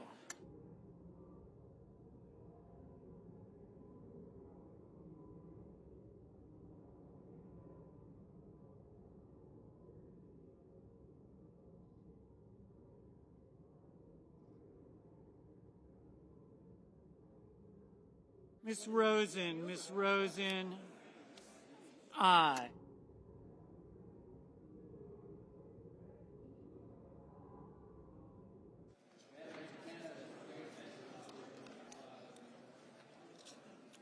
On this vote, the yeas are 60, the nays are 40. 3/5 of the senators duly chosen and sworn have voted in the affirmative. The motion is agreed to. Under the previous order, the senator from Maine. Mr. President, I want to thank all of our colleagues for their hard work on this bill. I'm excited about its impending passage. I hope that that will mean that we will immediately reopen government as soon as the House acts and the President signs it into law. And I'm also very pleased that we were able to fully fund 3 appropriations bills that passed with overwhelming buy on August 1st. So I thank my colleagues. I know of no other requests for time, and I would yield back the remaining time. Without objection. Under the previous order, the clerk will read the title of the bill for the third time. Calendar number 168, H.R. 5371, an act making continuing appropriations and extensions for fiscal year 2026 and for other purposes. The question occurs on the passage of the bill as amended. Is there sufficient second? There appears to be. Clerk will call the roll. Ms. Alsobrooks. Okay. You guys are good. Thank you.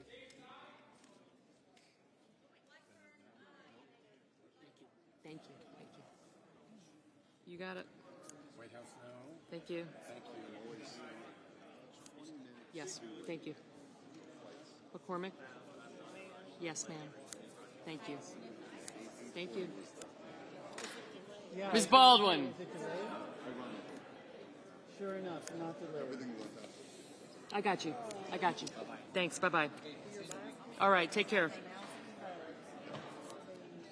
I got you. Yes. Thank you. Sanders. You're a no. And Coons. Thank you. I do. I'm coming right over. Johnson. Just list your name out. Johnson, Cruz, and Scott. Thank you. Thank you. Cornyn. Thank you. Got you. Tuberville. Justice, yeah.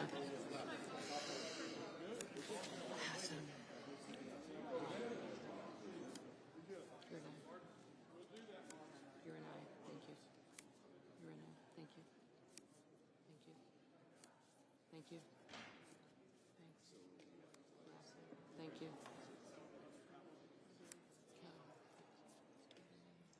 Okay, good. Thank you. Thank you. Okay, Bo. You're an aye. Thank you. You're an aye.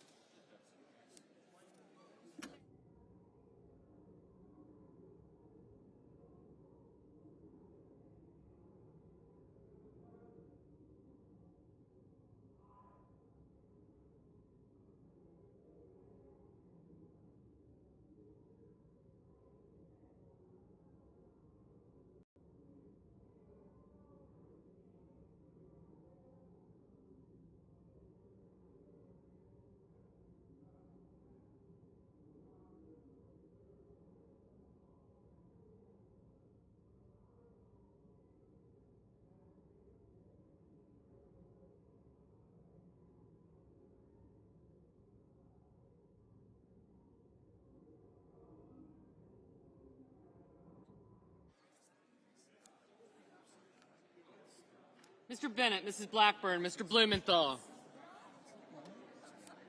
I got you. He's good. Ms. Blunt Rochester, Mr. Booker. Mr. Bozeman. Mrs. Britt, Mr. Budd. Thank you. Ms. Cantwell. Mrs. Capito, Mr. Cassidy, Ms. Collins. Mr. Coons, Mr. Cornyn. Thank you. Thanks. Thank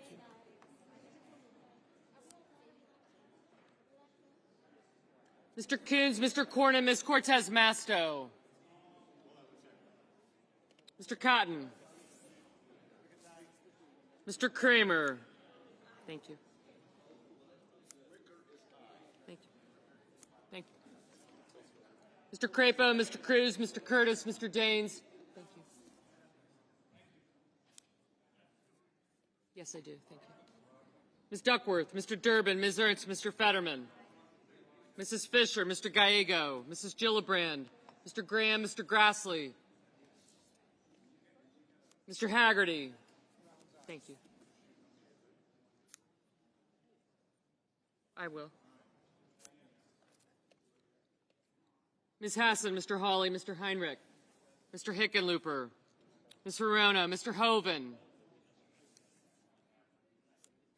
Mr. Husted, Mrs. Hyde-Smith, Mr. Johnson, Mr. Justice, Mr. Kane, Mr. Kelly, Mr. Kennedy, Mr. Kim, Mr. King, Ms. Klobuchar, Mr. Langford, Mr. Lee, Mr. Lujan.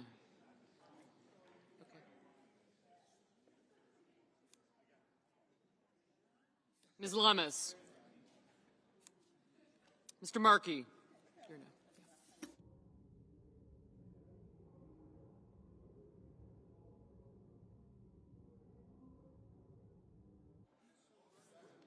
Mr. Markey, Mr. Marshall, Mr. McConnell, Mr. McCormick, Mr. Merkley, Mrs. Moody, Mr. Moran, Mr. Marino, Mr. Mullen, Ms. Murkowski, Mr. Murphy, Mrs.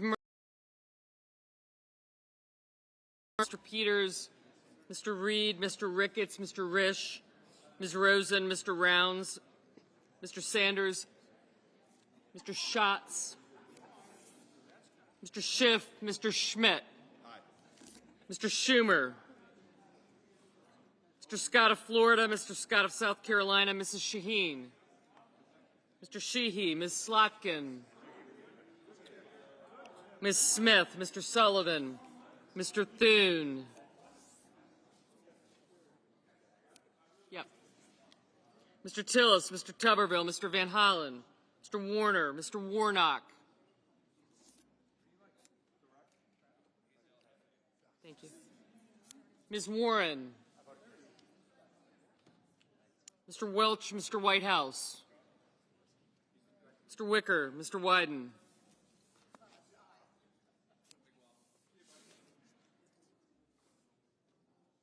Mr. Young.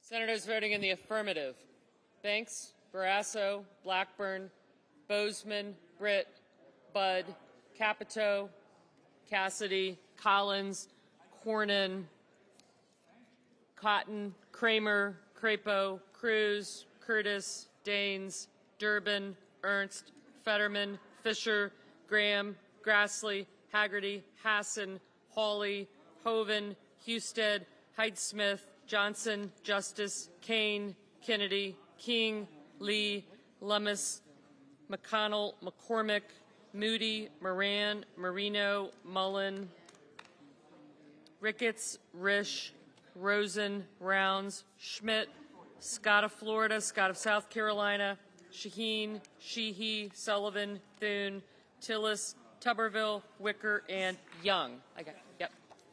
Senators voting in the negative: Alsobrooks, Baldwin, Bennett, Blumenthal, Blunt-Rochester, Cantwell, Coons, Duckworth, Gallego, Gillibrand, Heinrich, Hickenlooper, Hirono, Kelly, Kim, Klobuchar, Lujan, Markey, Murphy, Murray, Ossoff, Padilla, Hall, Peters, Reed, Sanders, Schatz, Schiff, Slotkin, Smith, Van Hollen, Warner, Warnock, Welch, Whitehouse, and Wyden. Ms. Murkowski? Aye. Ms. Warren? No. Ms. Cortez Masto? Aye.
Mr. Schumer, no.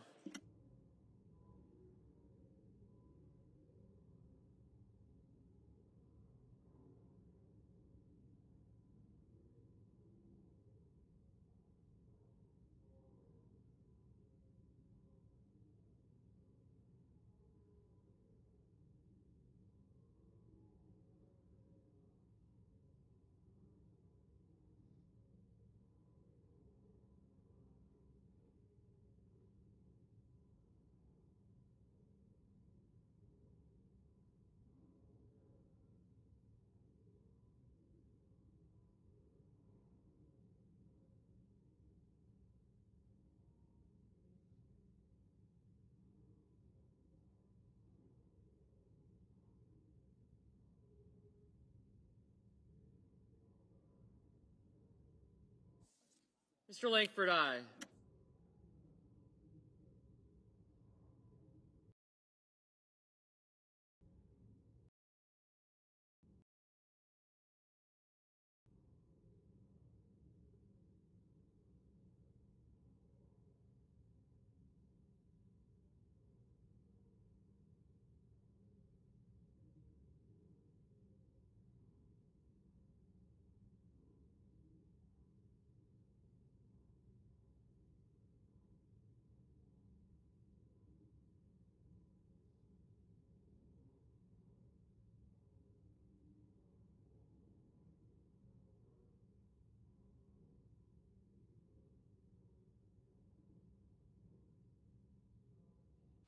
Mr. Booker, no.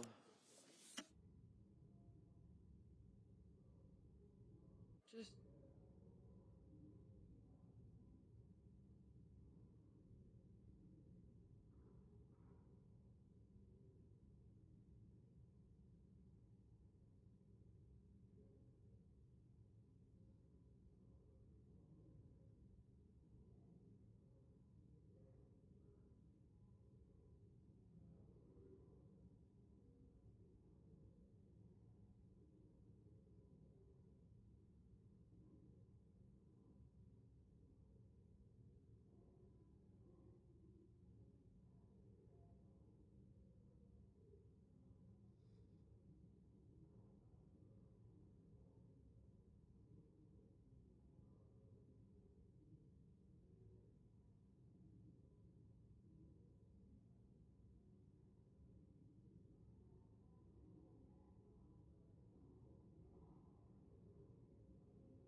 Mr. Merkley? No.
Mr. Marshall?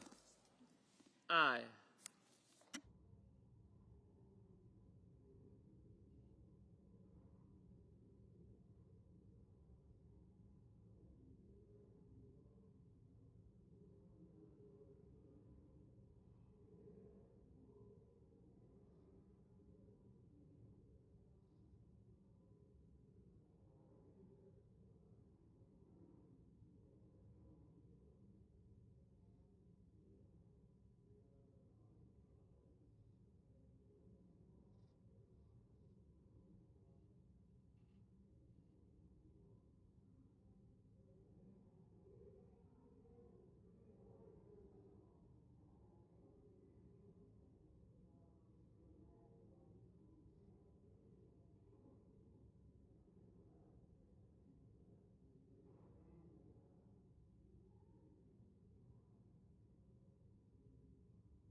On this vote, the ayes are 60, the nays are 40. The bill as amended is passed. Under the previous order, the motion to reconsider is considered made and laid upon the table.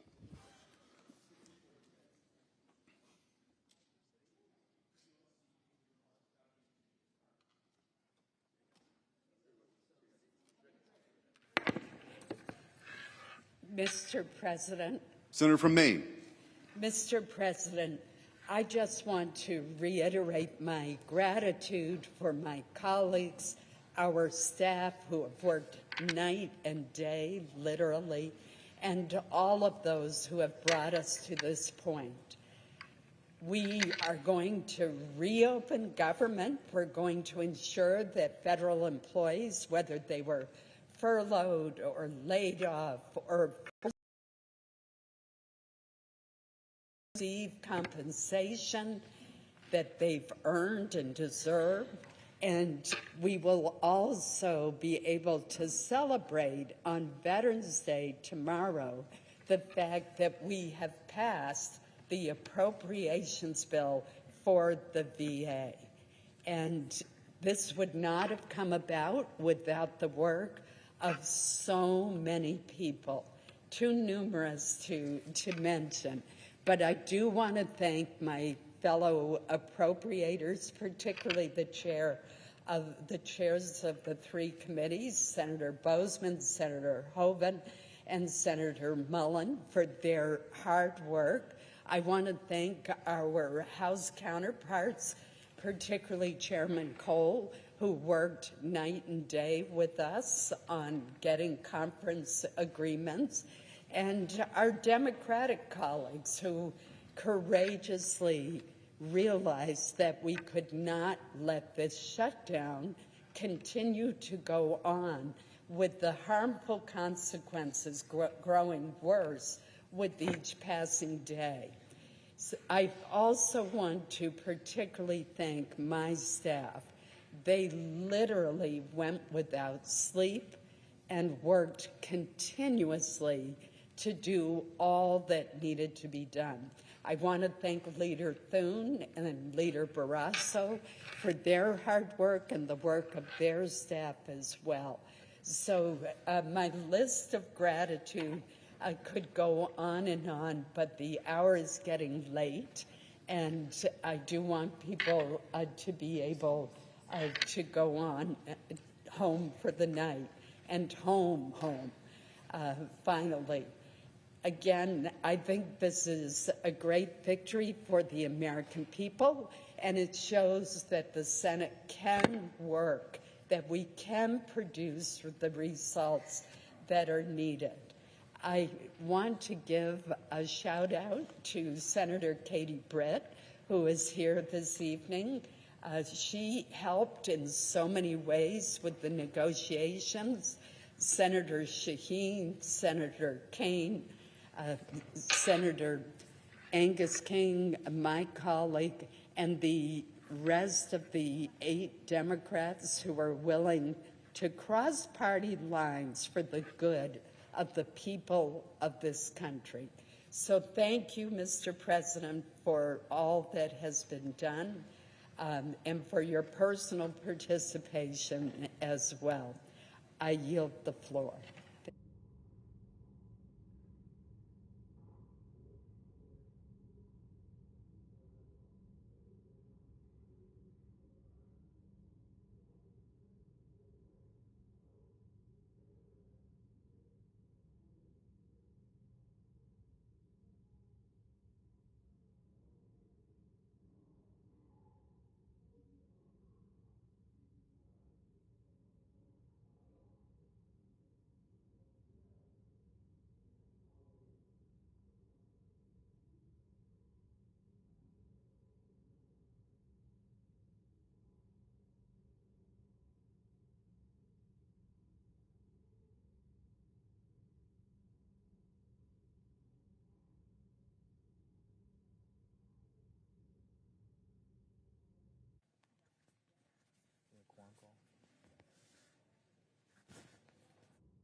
Mr. President. Majority Leader. Mr. President, this has been a very long road, quite literally the longest shutdown in history. I am very, very happy to be able to say that we are coming to the end. And before we close today, I want to take the time to say thank you to my staff who have worked around the clock tirelessly now for the past 6 weeks, to the staff of the Appropriations Committee who have played a critical role in getting us to where we are here today, to the cloakroom staff, to every Senate staffer on both sides of the aisle who has spent 41 days coming into work without pay, to custodial staff who, again, without pay, have kept this building and the Senate office buildings livable, to all the institutional staff without whom this place would not run, to the Secretary of the Senate and everyone in her office, the Sergeant at Arms and her team, and the architect of the Capitol and his staff, and everyone on the floor right now making this session happen, and to the men and women of the United States Capitol Police who have shown up during the shutdown day in and day out to protect the rest of us. I'm humbled by and grateful for your service.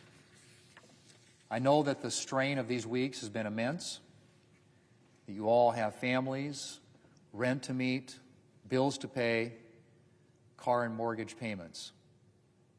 And I'm grateful for all you have done to keep the Senate running, and for all that you do every day, shutdown or no shutdown, to serve the Senate and to serve our country. And with that, after 6 excruciating weeks, I will stop talking and let all of you get some rest. Mr. President, I yield the floor.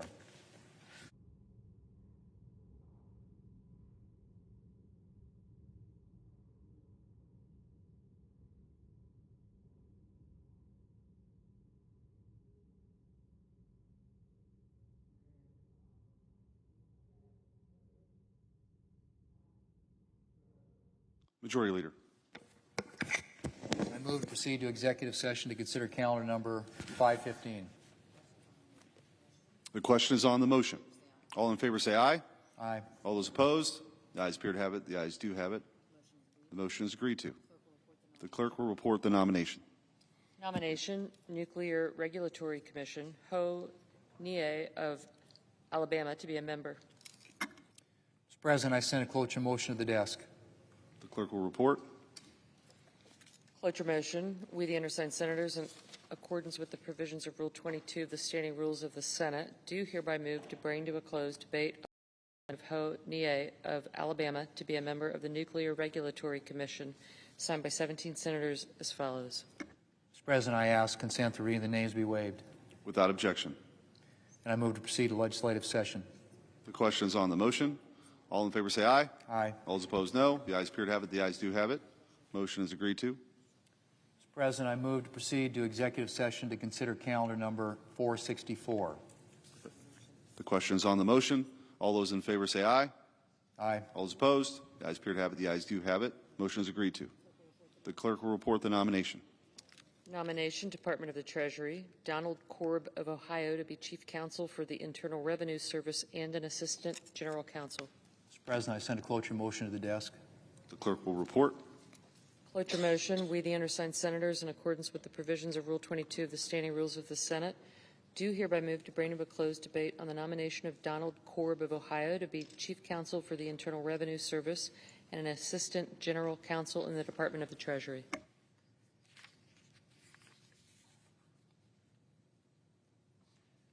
Mr. President, I sent a cloture motion to the desk. I did that, yeah. But yeah. Do we waive the names, reading the names? Yeah. Without objection.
Mr. President.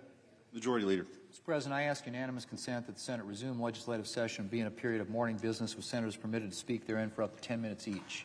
Without objection. And I ask unanimous consent that all members of the Republican Conference be authorized to sign duly enrolled bills or joint resolutions from November the 11th through November the 18th. Without objection, so ordered. Mr. President, I ask unanimous consent the Senate proceed to the consideration of SRS 497, which is at the desk. The clerk will report. SRS 497, permitting the collection of clothing, toys, food, and housewares during the holiday season for charitable purposes in Senate buildings. Is there an objection to proceeding to the matter? Without objection, the Senate will proceed. Mr. President, I ask unanimous consent the resolution be agreed to and the motion to reconsider be considered made and laid upon the table with no intervening action or debate. Without objection. Mr. President, I ask unanimous consent that the Senate now proceed to the en bloc consideration of the following resolutions which are at the desk. SRS 494, SRS 495, SRS 496, and SRS 498. Is there an objection to proceeding en bloc? Without objection, the Senate will proceed en bloc. Mr. President, I ask unanimous consent that the resolutions be agreed to, the preambles be agreed to, and that the motions to reconsider be considered made and laid upon the table all en bloc. Without objection. Mr. President, I ask unanimous consent that when the Senate completes its business today and adjourn, to then convene for pro forma session only with no business being conducted on the following dates and times. Thursday, November 13th at 6:30 p.m. and Monday, November 17th at 3 p.m. Further, that when the Senate adjourns on Monday, November the 17th, to stand adjourned until 3 o'clock p.m. on Tuesday, November 18th, that following the prayer and pledge, the morning hour be deemed expired, the journal proceedings be approved today, at the time for the two leaders be reserved for the use later in the day, and the Senate be in a period of morning business with senators permitted to speak therein for up to 10 minutes each.